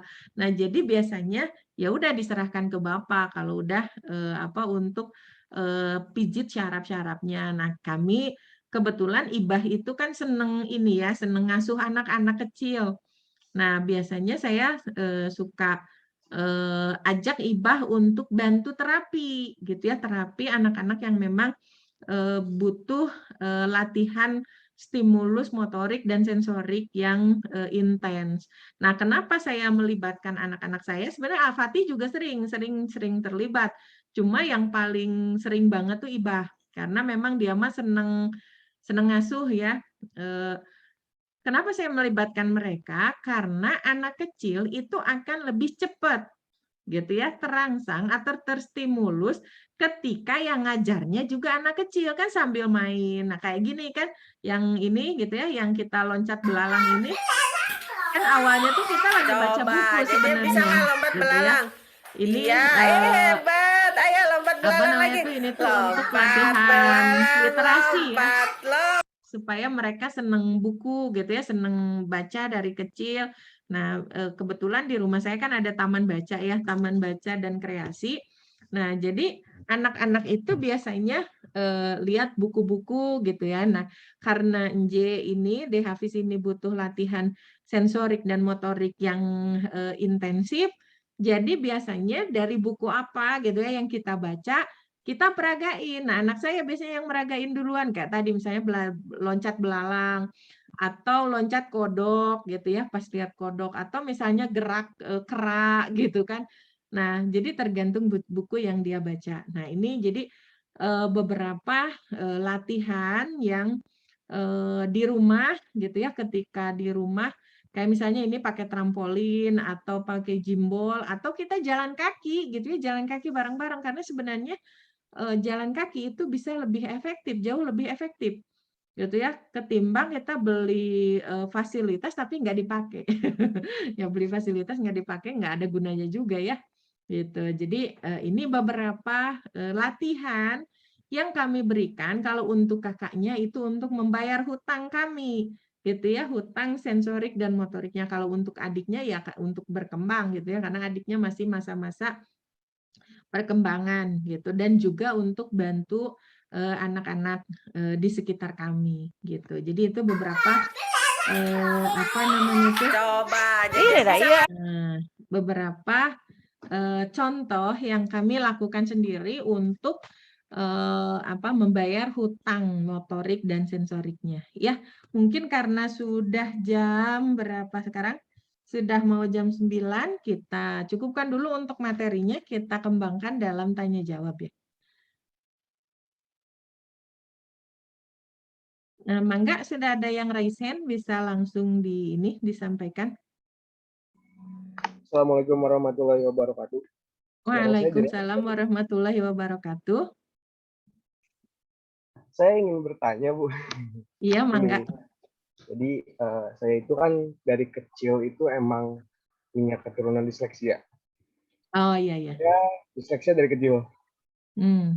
Jadi ada kesulitan dari mulai membaca, menulis. Tapi di sensor motorik juga saya ada beberapa hal yang terganggu, kayak ngancingin baju, ngaliin sepatu, sama memperkirakan jarak kalau main bola gitu. Nah, pertanyaannya itu Bu, gimana sih cara kita ngasih terapi ke anak-anak yang menderita disleksia, tapi bukan dari kecil ketawanya. Misal nih, kebetulan mama saya kepala sekolah di SD. Jadi di kelas 6 di SD itu ada anak yang belum bisa membaca. Bukan karena anak itu malas atau bodoh, tapi anak itu ternyata ada kesulitan gitu. Ketika saya tanya kenapa belum bisa baca, katanya kalau baca itu tulisannya terbang-terbang. Oh, dia sama kayak saya gitu. Nah, jadi pengen tahu itu cara bagaimana sih untuk biar hal seperti itu tidak terjadi, dan bila ada kita bisa menanggulanginya dengan baik gitu. Pertama kan ketika umur anaknya itu udah mau ke remaja gitu, bukan anak-anak lagi. Itu. Ya. Sama yang kedua ada lagi Bu, ini. Iya, boleh. Nah, di tongkrongan saya, di circle saya itu, saya punya satu orang temen, dia itu agak gagu kalau ngomong, tapi dia masih ada terdengar jelas gitu artikulasinya. Misal kalau ditanya, "Deden ayo nepak, ayo." Tapi dia gagu sebenarnya. Nah, yang saya ingin tanyakan itu kenapa sih orang-orang yang gagu ketika dia bikin status ataupun bikin nge-WA ke saya misalkan. Kemarin dia jatuh di Majalaya, dia bilang ini, "Abi Majalaya motor gebis tadi." Kebalik gitu. Padahal kalau dia ngomong, dia normal. Abi tadi gebis di Majalaya, tapi ketika dia mau mengekspresikan sesuatu lewat tulisan, itu ketukar gitu, banyak ketukar. Itu apa sih yang mempengaruhinya dan bagaimana gitu? Itu aja sih, Bu. Ya, Terima kasih. ya sama-sama. Ini pertanyaannya bagus-bagus nih dua-duanya. Yang pertama yang terkait dengan disleksia ya. Memang sebaiknya gitu ya, enaknya ketika ada masalah itu enaknya memang kalau terdeteksi dari dini. Jadi makanya ini mungkin bagi ibu-ibu muda nih atau bapak-bapak muda gitu nanti pelajaran ya. Kalau misalnya kita ada riwayat penyakit keturunan, itu sebaiknya diketahui dari awal. Karena kalau riwayat penyakit keturunan kemungkinan besar akan diturunkan. Nah, jadi kita bisa antisipasi dari awal. Nah, terus kalau sudah diantisipasi dari awal, kita jadi sudah pertama dari sisi mental sudah siap ya. Dari sisi mental sudah siap. Yang keduanya, dari sisi upaya kita bisa ikhtiarkan dari awal. Karena akan berbeda gitu ya. Terapi yang dilakukan dari sejak dini dengan yang sudah menahun itu akan berbeda. Gitu ya, akan berbeda. Jadi perkembangannya akan lebih lambat kalau terlambat ketahuan.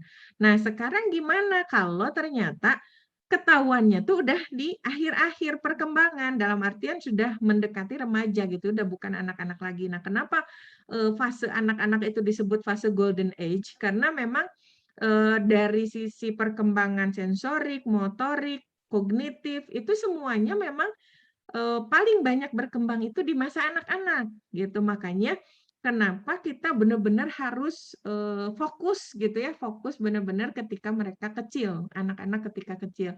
Nah, sekarang gimana kayak tadi yang saya cerita, misalnya kita punya utang-utang nih gitu ya, kita punya utang-utang.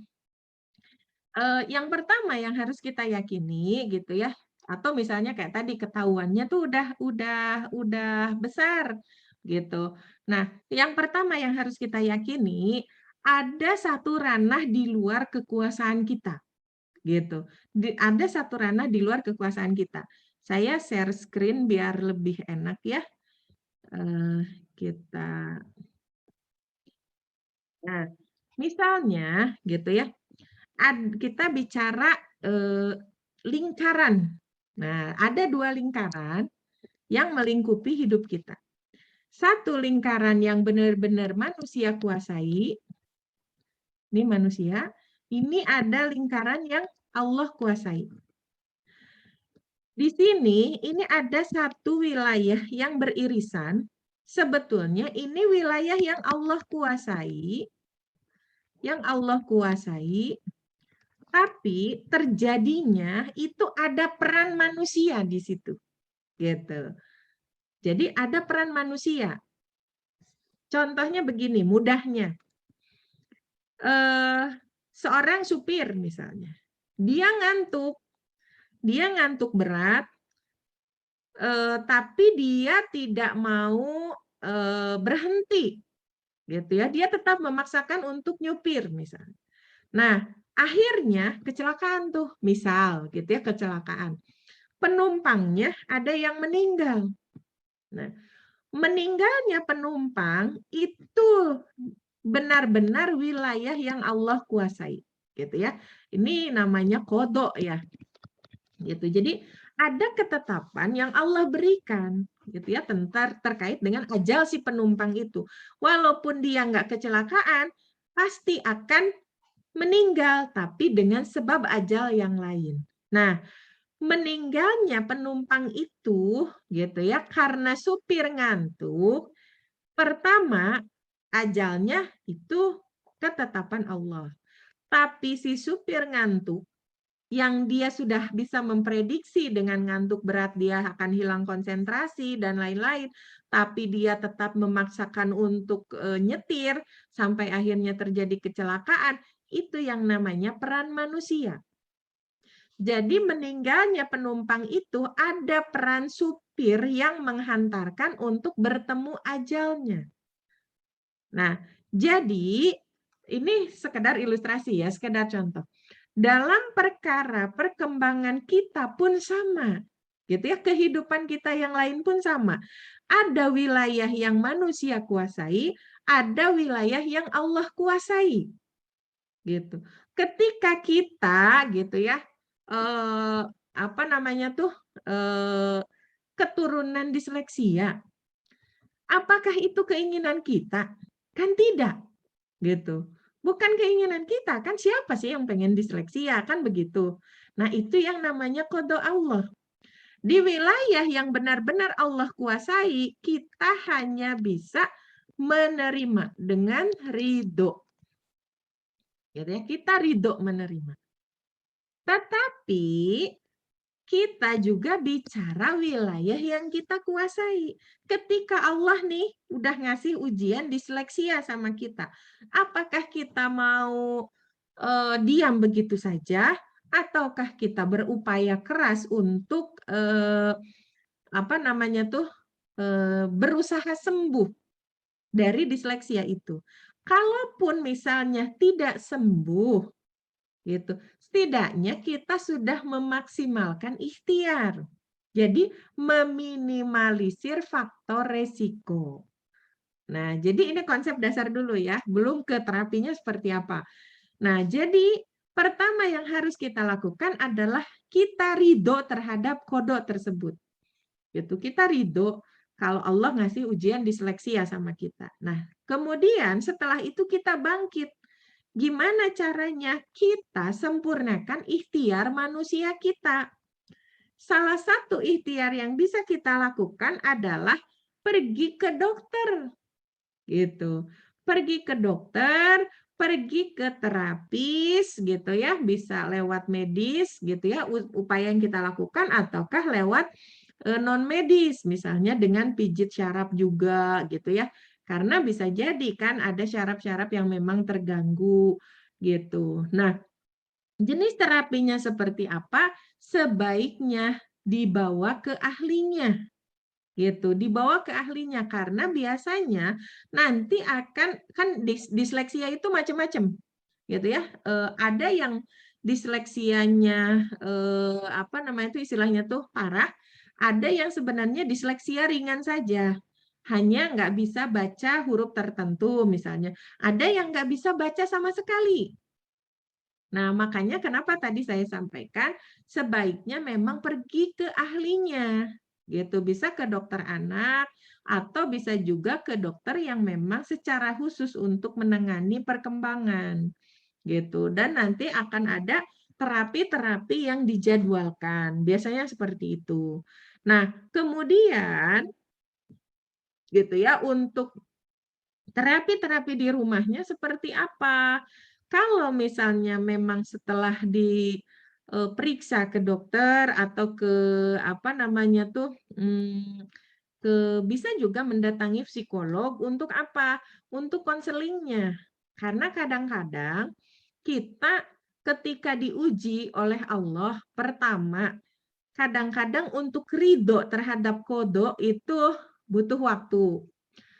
Udah ridho sih menerima kodok itu, cuma pada saat kita ikhtiar, kadang-kadang ada rasa bosan, ada rasa lelah, ada rasa putus asa gitu ya yang mengiringi proses menjemput kesembuhan. Nah, maka konsultasi selain ke dokter juga konsultasi ke psikolog atau ke konselor itu juga disarankan. Jadi kita tetap punya semangat untuk menjemput kesembuhan tadi. Nah, kemudian satu yang harus kita yakini, Allah ketika memberikan ujian, memberikan penyakit pasti ada obatnya. Gitu. Nah, tinggal kita bersungguh-sungguh untuk mencari obatnya tadi. Bisa jadi kan obatnya itu datang lewat siapa gitu ya.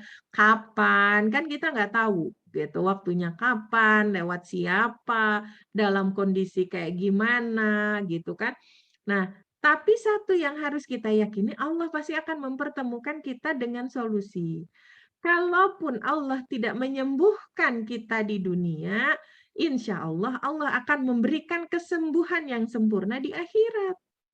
Gitu. Dengan sabarnya kita, ikhlasnya kita terhadap qada Allah, itu pahalanya besar. Pahala keikhlasan itu bisa mengalahkan pahala amalan-amalan yang lain. Karena berat ikhlas itu, gitu. Jadi pahalanya juga berat. Nah, itu yang untuk pertanyaan yang pertama. Jadi apa yang harus dilakukan sebaiknya memang pergi ke ahlinya. Gitu. Jadi untuk terapi-terapinya biasanya ahlinya memang sudah tahu. Jadi ada observasi dulu biasanya, nggak langsung ini ya. Karena macam-macam kayak misalnya penyakit asma, contoh yang lain gitu ya, penyakit asma. Kadang-kadang kita kalau nggak konsultasi ke ahli, kita menyamaratakan asma. Padahal asma itu kan pada dasarnya dipicu karena alergi, cuma alerginya di saluran bronkus. Nah, yang memicu alerginya tuh apa? Kan bisa macam-macam. Bisa karena debu kah, bisa karena dingin kah, bisa karena makanan kah, atau juga karena sebab-sebab psikis misalnya. Nah, ketika kita sudah tahu gitu ya penyebabnya, maka pengobatannya pun akan berbeda. Dulu ketika saya di Belanda gitu ya untuk penyakit asma, itu enggak semua yang namanya asma obatnya sama gitu ya. Jadi ada tesnya gitu ya. Di sini tuh banyak gitu ya tes alergennya. Jadi si zat yang membuat dia alergi itu apa? Nah, jadi disuntikin nih di sini di tangan gitu ya, di tangan sampai ada berapa ya? 10 apa 9 gitu. Waktu itu kebetulan kenalan saya yang di Belanda itu kan punya asma juga. Nah, beliau cerita dan saya pernah nganter gitu ya, pernah nganter dan lihat ternyata di sini tuh banyak gitu ya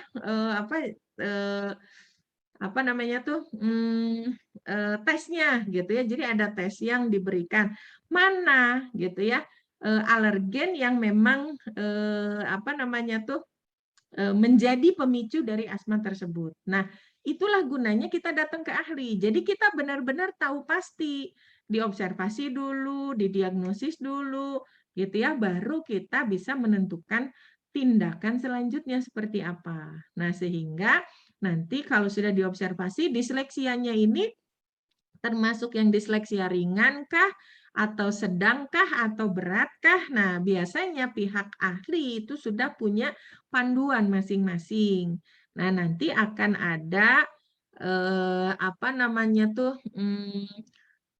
serentetan tes dan juga serentetan terapi yang harus dijalani, termasuk bekal ketika pulang ke rumah, gitu ya. Jadi ada terapi-terapi yang memang harus dilakukan di rumah.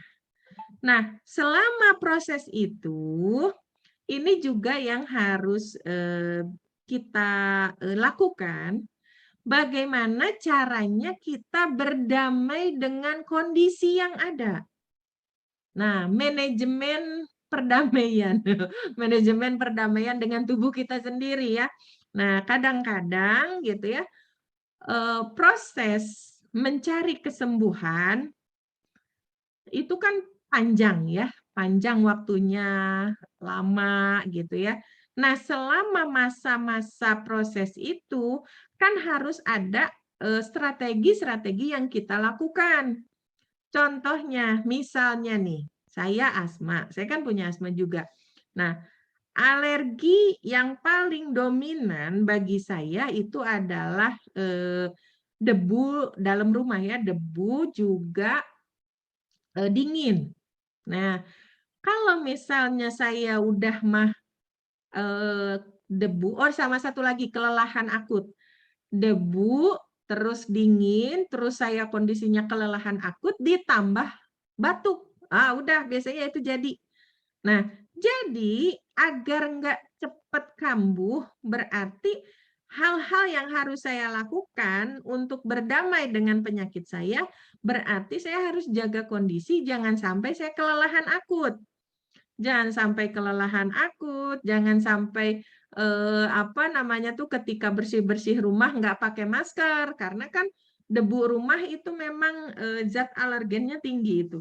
Gitu. Kemudian dijaga kondisi supaya imunnya bagus. Jadi kalau ada orang batuk itu nggak cepat ketularan, gitu kan. Nah, itu cara untuk berdamainya. Jadi selain menempuh sejumlah terapi, juga kita harus memanage gitu ya, memanage diri untuk berdamai dengan kondisi tadi. Gitu. Karena tadi prosesnya itu kan proses menjemput kesembuhan itu lama gitu.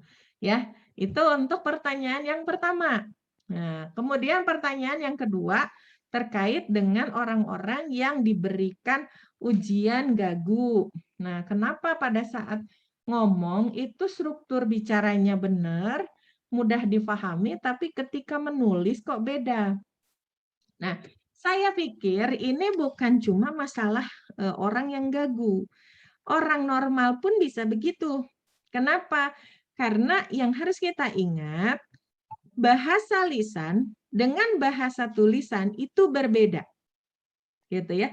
Jadi bahasa lisan dengan bahasa tulisan itu berbeda.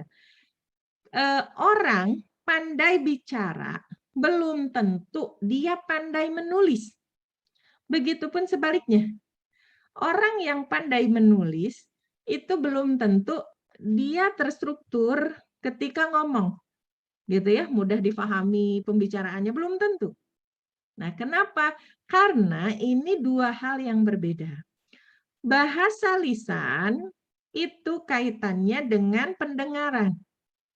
Kalau bahasa tulisan itu kaitannya dengan visual, dengan penglihatan. Orang yang sering melihat, sering membaca, dia bahasa tulisannya pasti bagus. Gitu. Karena keseringan membaca, akhirnya kita sering melihat pola-pola bagaimana orang bicara, kemudian kita sering berinteraksi dengan bahasa-bahasa.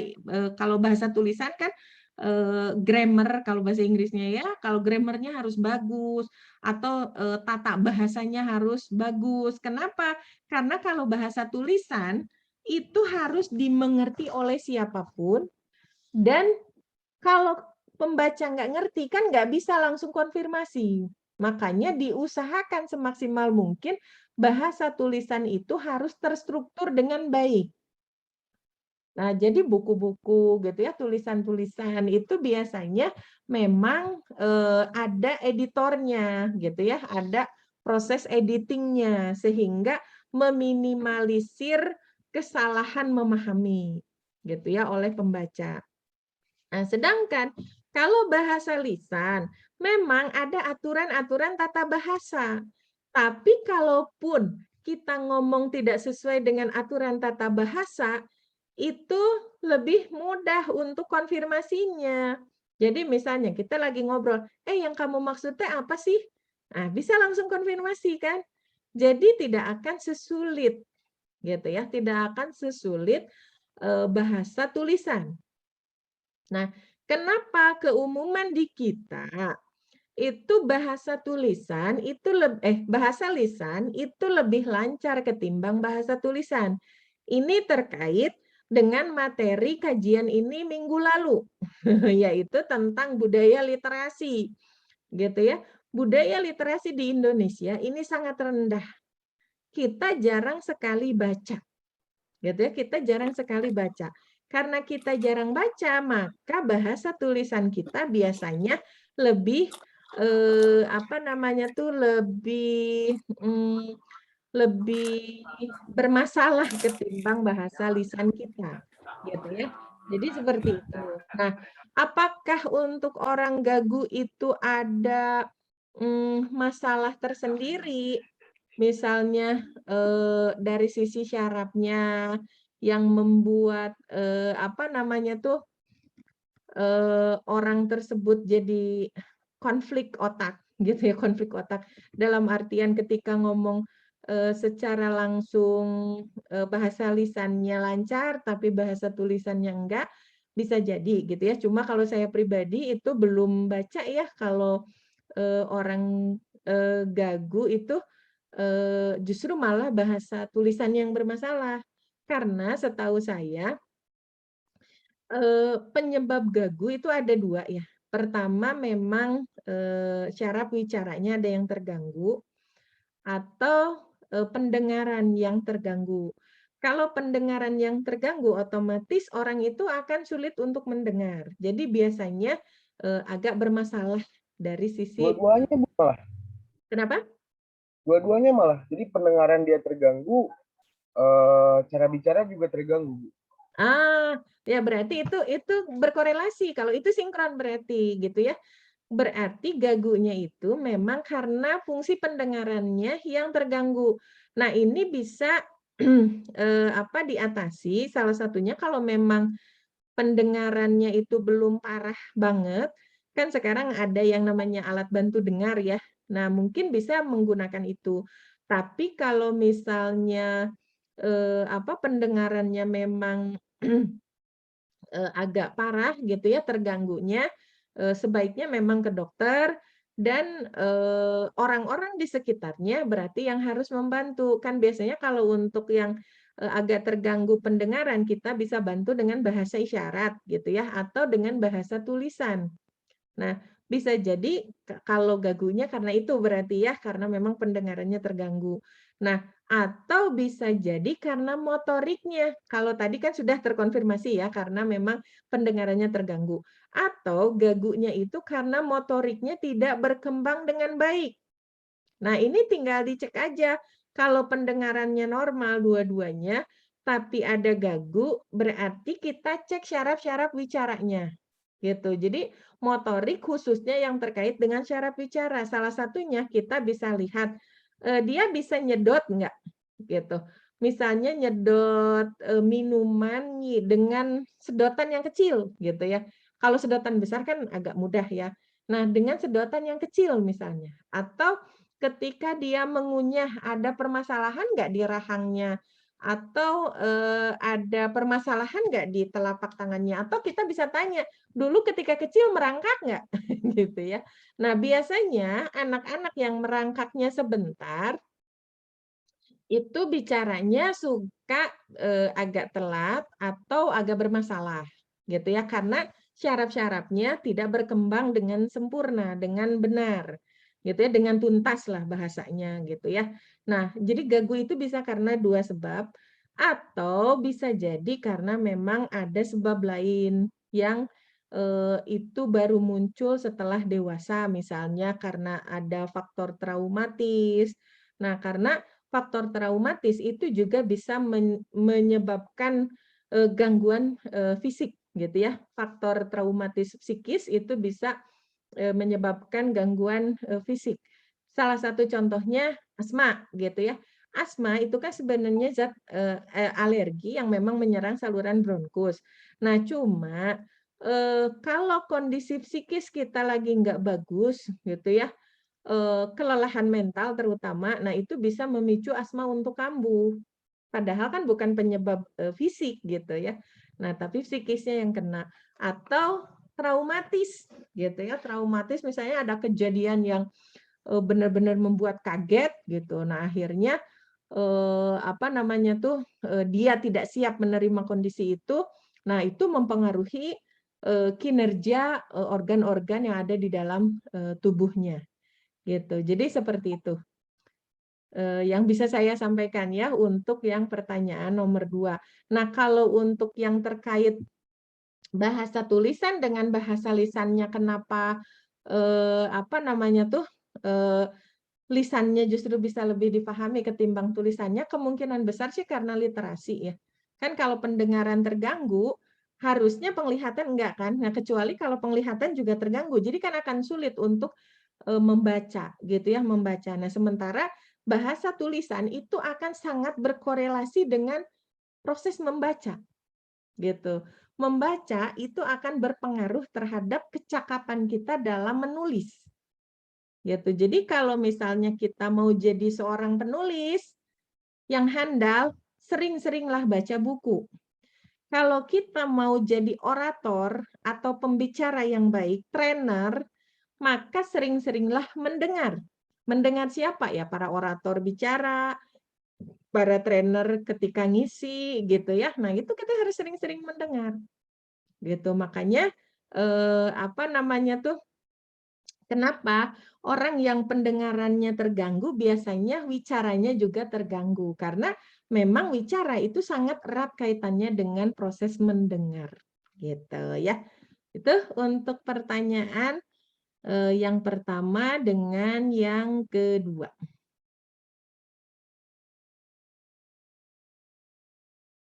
Terima Sekarang kasih kita, banyak ya, Bu. oh iya sama-sama. Mudah-mudahan bisa menjawab ya. Nah, kemudian kita lanjutkan ke, Teh Endang. oh iya, tadi udah ngacung ya Divi ya? Iya Teh, nggak sedikit share aja masalah tadi terkait disleksia ya. Oh iya. Sebetulnya sih kalau menurut karena kebetulan anak Divi yang pertama itu disleksia ya. Hmm. Sebetulnya kalau kita diingat-ingat lagi, sebetulnya disleksia itu bisa diketahui dari awal gitu, dari awal. Jadi gini Teh, anak-anak disleksia itu punya ciri-ciri khusus. Dia itu Contohnya. hanya bisa fokus pada satu, misalnya gini, tapi rata-rata kalau anak lagi nonton memang dia fokusnya sama TV ya. Tapi ketika misalnya gini, lagi banyak suara di satu ruangan dan dia hanya bisanya menyimak temannya yang ada di ujung sana, makanya yang disimak hanya itu saja gitu. Jadi anaknya tuh kelihatannya kayak yang fokus gitu ya, kalau mengamati sesuatu kayak yang fokus, padahal itu tuh sebetulnya bisa jadi ciri-ciri disleksia gitu. Anak Divi itu sedikit sharing aja. Di usia 2 tahun dia sudah bisa bicara, tapi memang kosakatanya tidak banyak seperti anak-anak yang lainnya. Terus dia itu fokus kalau misalnya mainin satu benda fokus. Tadinya ngerasa, wih anaknya fokusan, ternyata kesini-kesini kalau diajak bicara kurang nyambung. Nah, terus dia tuh seneng banget main Lego. Jadi memang jadi ciri-ciri yang khusus kalau anak-anak disleksia itu hobi main Lego. Dia bisa membangun imajinasinya di situ gitu, kayak ini tuh misalnya dia bikin detail ya, kayak ini hotel ini ada CCTV-nya, ini ada kolam renangnya, bisa dibuat sebegitunya gitu. Atau misalnya dia mau bikin kapal, ini kopilotnya, ini ruang pilotnya, bisa dibikin seperti itu. Terus ciri-ciri lainnya itu adalah dia tidak bisa membedakan tangan kanan dan tangan kiri. Dia tidak bisa membedakan arah, itu tidak bisa. Memang banyak orang yang bilang, namanya juga anak-anak. Tapi ya memang harus khawatir ya kalau saya sekarang anak 3, anak 2 dan ketiga tuh jadi suka ditanya, tahu nggak tangan kanan, tahu nggak tangan kiri, jangan-jangan kayak kakaknya nih disleksia gitu. Anak-anak disleksia itu tidak bisa membedakan kanan dan kiri. Kemudian dia tidak bisa menghafal nama teman-temannya. Jadi dia nggak tahu si itu perempuan yang rambutnya panjang, atau teman aku yang rambutnya pendek, atau laki-laki yang pakai topi, dia tidak bisa menghafal nama teman-temannya. Gitu. Karena memang kan disleksia itu sebetulnya ada gangguan saraf ya Teh ya pada otaknya gitu. Kalau misalnya betul kalau Teh tadi ada yang sampai parah, itu memang dia sampai harus minum obat gitu ya, dan terapinya juga memang khusus. Tapi yang ingin saya sampaikan adalah sebetulnya disleksia itu bisa diketahui dari awal, asal ya itu tadi kita tahu ciri-ciri umum pada anak-anak disleksia. Itu aja mungkin Teh Endang. Makasih. Ya, sama-sama. Wah, ini informasi yang sangat berharga ya. Iya, Bu. Saya ya mungkin bisa Jawabannya sharing gitu, juga Bu. kan sama-sama disleksia ya. Betul Bu, karena ya ketika saya disuruh dulu nih waktu saya SMP, masih ingat, kamu Ya. buka dong halaman sekian di paragraf sekian, baca. Udah, ngeblank, nggak bisa apa-apa. Iya, Oh iya karena ya. kakak saya juga sama disleksia, akhirnya disuruh belajar nulis, belajar menyimak dengan baik dan benar, ya alhamdulillah sembuh dengan sendirinya gitu. Hmm, Tapi iya anak ya. disleksia itu istimewa. Ada Betul, yang betul, memang betul. ini bisa, ada yang ya kan banyak lah ya orang-orang yang sukses padahal dia punya disleksia gitu. Ada yang jago menggambar, ada yang jago dengan alat musik gitu kan. Mungkin AA-nya juga punya satu keistimewaan. Bahkan kan kayak Thomas Alva Edison sendiri juga kan disleksia ya.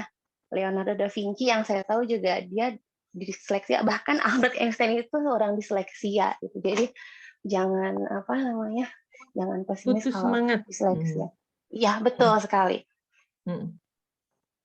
Ya, ini sharing yang sangat bagus ya. Jadi kita bisa langsung apa namanya itu dapat info yang dari yang mengalaminya secara langsung. Kalau saya pribadi yang terkait dengan disleksia itu ya hanya sekedar baca gitu ya. Jadi awalnya saya ngeh dengan disleksia itu pada saat anaknya Deddy Corbuzier ya, si Aska ini ya, Aska yang menderita disleksia, tapi memang prestasinya bagus juga kan dia, gitu. Nah, di situ saya mulai mendalami disleksia, gitu. Apalagi pas saya ngajarin anak saya, gitu ya. Nah, ketika dia umur 4 tahun, kok dia nulisnya dari kiri, tapi dia juga bisa nulis dari kanan, gitu.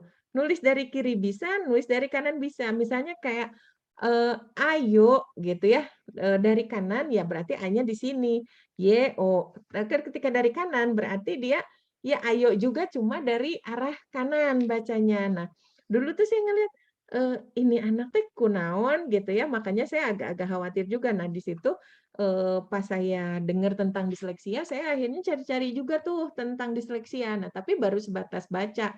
Dan sampai yang praktisnya, sampai kita, apa, bagaimana, ciri-ciri secara khusus anak-anak disleksia sih itu saya belum dapat. Nah, kalau dulu saya mendalaminya tentang autis, karena kebetulan saya kan dari kecil sama kayak Ibah nih, kayak gini ya.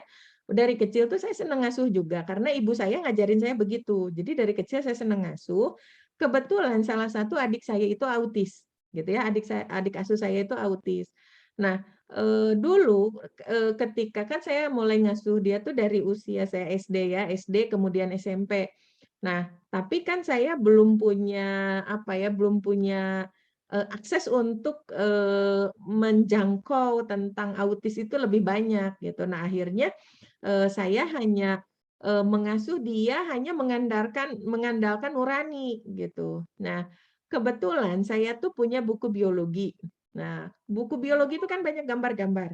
Nah, anak autis itu kan sulit berkomunikasi ya, sulit berkomunikasi secara lisan. Terus kalau bertatapan itu matanya nggak pernah fokus ke satu titik gitu ya, jadi loncat-loncat gitu ya.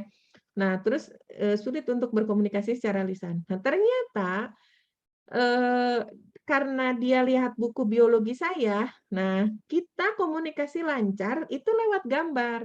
Nah, dari situ akhirnya saya berkomunikasi sama dia tuh sambil gambar-gambar gitu. Jadi kalau saya lagi ngasuh dia tuh kita bikin gambar. Nah, saya kan nggak pandai gambar sebenarnya, tapi dia bisa menangkap lah apa yang saya maksud. Pada saat saya SMA, kebetulan saya baca salah satu artikel di koran gitu tentang anak autis. Nah, ternyata di koran itu disebutkan kalau untuk salah satu cara komunikasi yang efektif dengan anak autis adalah dengan gambar. Nah, di situ saya, oh pantesan gitu ya, selama saya ngasuh dia, saya cocok tuh sama dia, saya nggak pernah tuh ditantrumin sama dia gitu. Nah, dulu saya mendalaminya tentang autis karena tadi gitu. Nah, kalau untuk disleksia sih sebenarnya baru-baru. Makanya ketika di sini apa, ada pertanyaan tentang disleksia, ya ini akan memperkaya ya, memperkaya, informasi yang, didapat. Nah, terkait dengan, tadi ya materi yang, sebelumnya ketika menjawab ini saya sampaikan terkait dengan qada Allah, ketika Allah memberikan kekurangan, kekurangan dalam tanda kutip ya, kekurangan mungkin menurut kita. Karena bagi Allah gitu ya, kekurangan yang diberikan bagi kita justru itu tuh cara Allah untuk mengangkat derajatnya kita. gitu. Kita sabar atau enggak bagi orang tuanya gitu ya, bagi yang mengalaminya sendiri. Itu tuh bukan kekurangan, sebetulnya itu kelebihan yang Allah berikan gitu ya, sehingga kita punya peluang untuk semakin mendekat kepada Allah, peluang untuk dapat pahala dari jalan yang orang normal nggak bisa dapat jalan itu, gitu. Nah, itu yang pertama. Kemudian yang kedua, setiap anak yang diberikan kekurangan oleh Allah, pasti Allah akan lebihkan di sisi yang lain. Sama mau anak normal, mau anak yang, apa namanya tuh, dikasih, ujian kayak misalnya tadi disleksia, pasti Allah akan memberikan kelebihan, termasuk yang anak asuh saya itu yang adik asuh saya itu yang autis itu, gitu ya, memang dia punya kekurangan di satu sisi, tapi dia punya kelebihan di sisi yang lain. Nah, ini yang kadang-kadang orang belum bisa terima.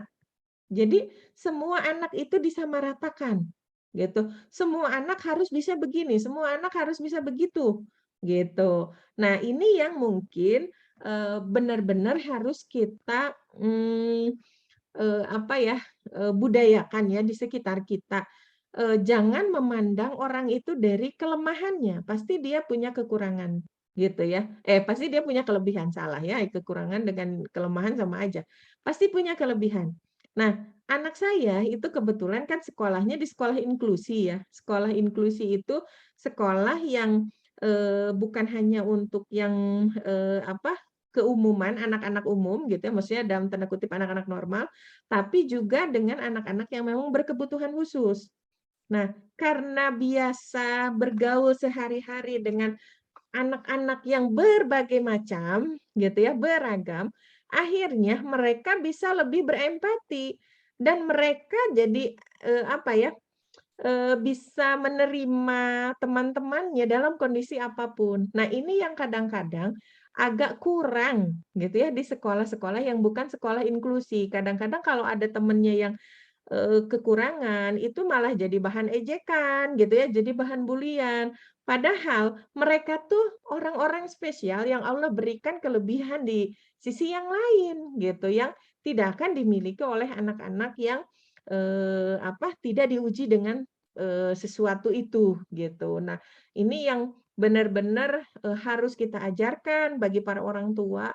Ini juga yang selalu saya sampaikan ke anak-anak saya, jangan memandang orang itu dari kelemahannya, karena Allah pasti akan memberikan kelebihan di sisi yang lain. Kita pun sama, normal dari sisi fisik belum tentu normal dari sisi mental, gitu. Jadi, apa ya, kemungkinan untuk kurang di satu sisi, lebih di sisi yang lain, itu tuh sesuatu hal yang pasti gitu ya, sesuatu hal yang alami. Allah tuh tidak pernah sia-sia untuk menciptakan segala sesuatu. Dan pasti Allah akan memberikan banyak pahala di situ, gitu ya, termasuk, apa, cerita teman saya gitu ya, yang Allah berikan ujian, anaknya autis gitu, apa namanya tuh, mungkin orang lain memandang itu kekurangan gitu ya, tapi bagi Allah itu adalah kelebihan yang Allah berikan kepada anaknya itu, gitu ya. Sehingga beliau itu selalu cerita, karena autisnya parah ya, agak lumayan parah, gitu ya, beliau selalu cerita, kalau anak anak sulung saya itu Allah sudah berikan tiket secara khusus di surga. Kan kalau orang-orang yang diberikan kekurangan dan kekurangannya sampai akhirnya tidak seperti orang-orang yang diberikan akal yang sempurna, ya Allah kan sudah memberikan tiket secara langsung kan, gitu ya. Karena penghisaban itu hanya berlaku untuk orang-orang yang berakal. Nah, orang-orang yang akalnya tidak sempurna, Allah memberikan tiket secara langsung karena diangkat pena dari orang-orang tersebut. Sehingga kalau kita masih dihisab nanti di akhirat, ditanya-tanya, nah mereka-mereka seperti itu tuh nggak akan ditanya. Gitu, karena Allah yang memberikan kekurangan, Allah juga yang akan memelihara mereka, Allah yang akan menjaga mereka, gitu, baik di dunia maupun di akhirat. Nah, ini yang mungkin pelajaran yang baik untuk kita, gitu ya, untuk difahami bahwasannya, orang-orang di sekitar kita, itu orang-orang yang unik, gitu ya, unik dengan masing-masing kelebihan yang Allah berikan dan kekurangannya. Mari kita sama-sama untuk menutup, gitu. Jadi jangan sampai kekurangannya yang kita tonjolkan, tapi kelebihannya kita abaikan. gitu ya. Mungkin seperti itu untuk pembahasan yang disleksia ya. Kita lanjut dulu ke pertanyaan yang dari chat.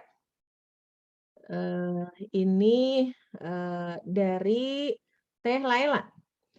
Assalamualaikum, waalaikumsalam. Teh punten izin bertanya untuk pendidikan usia dini. Mana yang lebih dulu, apakah tuntas motorik atau tahfiz dulu? Dan apakah bisa dilakukan secara bersamaan? Hatur nuhun. Pertanyaannya ini bagus juga gitu ya. Kalau saya pribadi, kita tidak bisa mengeneralisir harus tahfiz dulu, harus tuntas motorik dulu. Kalau saya itu lebih ke tuntaskan dulu semuanya sehingga dia nyaman dengan dirinya gitu. Kalau anak-anak belum nyaman, belum tuntas motoriknya, dia akan kesulitan untuk menghafal. Sementara tahfiz itu kan hafalan banget. Gitu. Jadi kita orang tuanya yang lebih tahu. Ada anak-anak yang sudah tuntas dari kecil. Saya dulu dari umur 5 tahun itu alhamdulillah sudah lebih lebih tuntas motoriknya dibandingkan dengan teman-teman saya seusianya. Sehingga untuk siap menghafal itu bisa lebih dulu.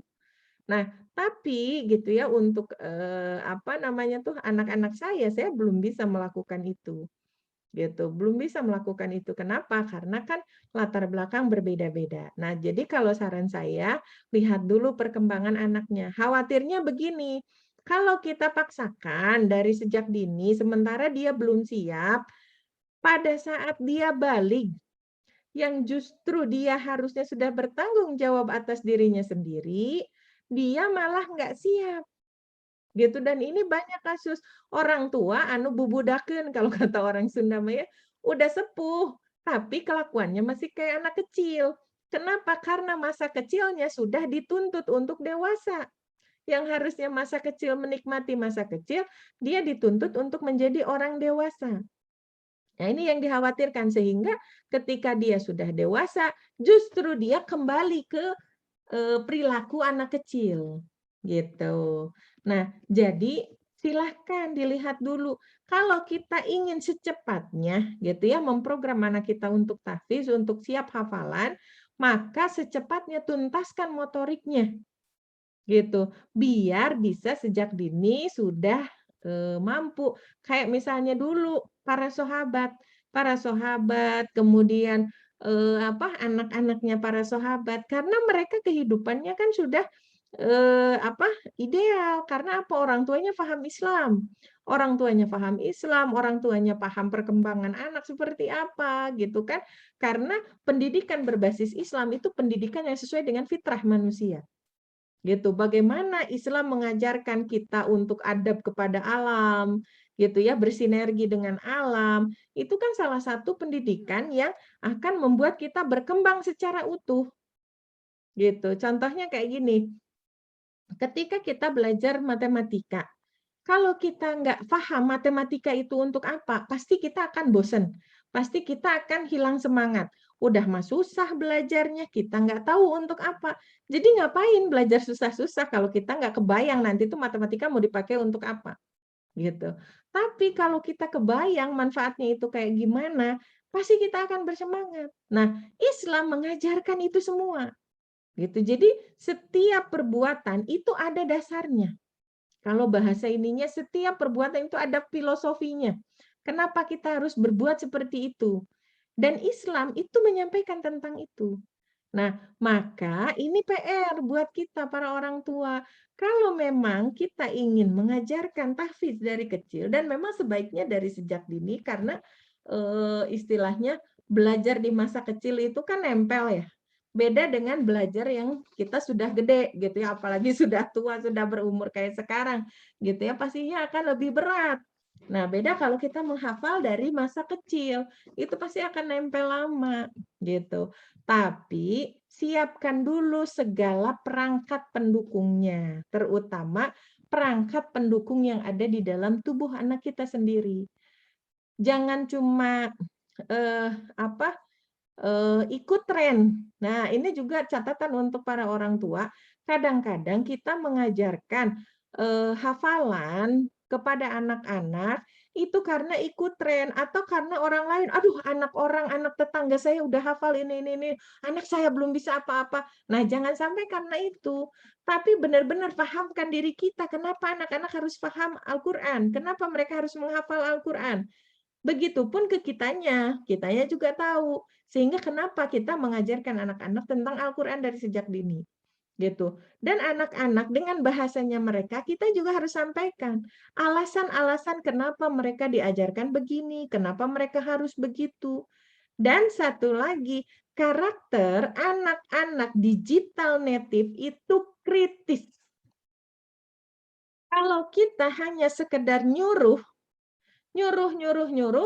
gitu ya, mungkin pada saat itu dia akan nurut kalau tipe-tipe anak penurut gitu. Tapi kalau tipe-tipe anak yang pemberontak, yang segala sesuatu itu dia sampaikan vokal gitu ya, dia berani untuk menyampaikan, dia akan berani. Tapi bagi anak-anak yang tidak berani untuk menyampaikan, dia akan simpan dalam dirinya gitu ya, dia akan simpan dalam dirinya ketidakpuasan.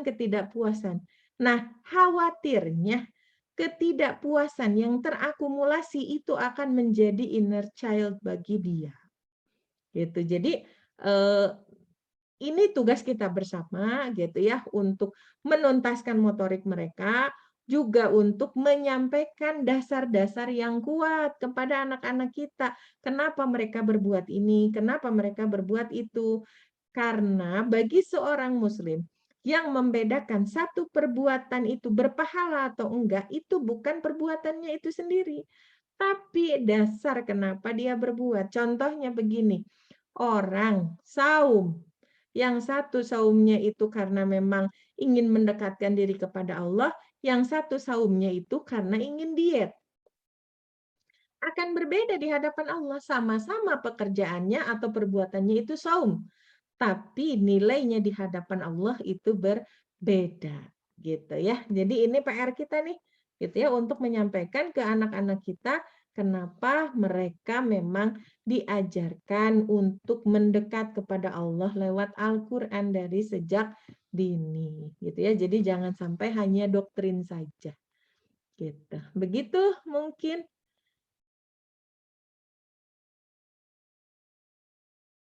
Ya, Iya, Bu. ternyata. Terima kasih banyak ya. Ya. Ternyata sudah 21.48. Nggak kerasa ya. Lumayan juga sih Bu buat karena kan saya dari prodi pendidikan juga, pendidikan kebahasaan gitu. Ya. Ini kan belajar psikolinguistik, sosiolinguistik, dan ya dapat ilmu dari mana saja gitu. Terima kasih banyak Ibu. Iya, sama-sama. Ya, kita akhiri dulu mungkin ya pertemuan kita malam ini. Insya Allah kan kajiannya rutin ya setiap Kamis malam. Kita akhiri dulu dengan kita baca istighfar sama-sama. Kemudian kita baca doa penutup majelis dan juga hamdalah. Astagfirullahaladzim, astagfirullahaladzim, astagfirullahaladzim. Subhanakallahumma bihamdika, asyhadu alla ilaha illa anta, astagfiruka wa atubu ilaik. Alhamdulillahirabbil alamin. Assalamualaikum warahmatullahi wabarakatuh. Waalaikumsalam warahmatullahi wabarakatuh.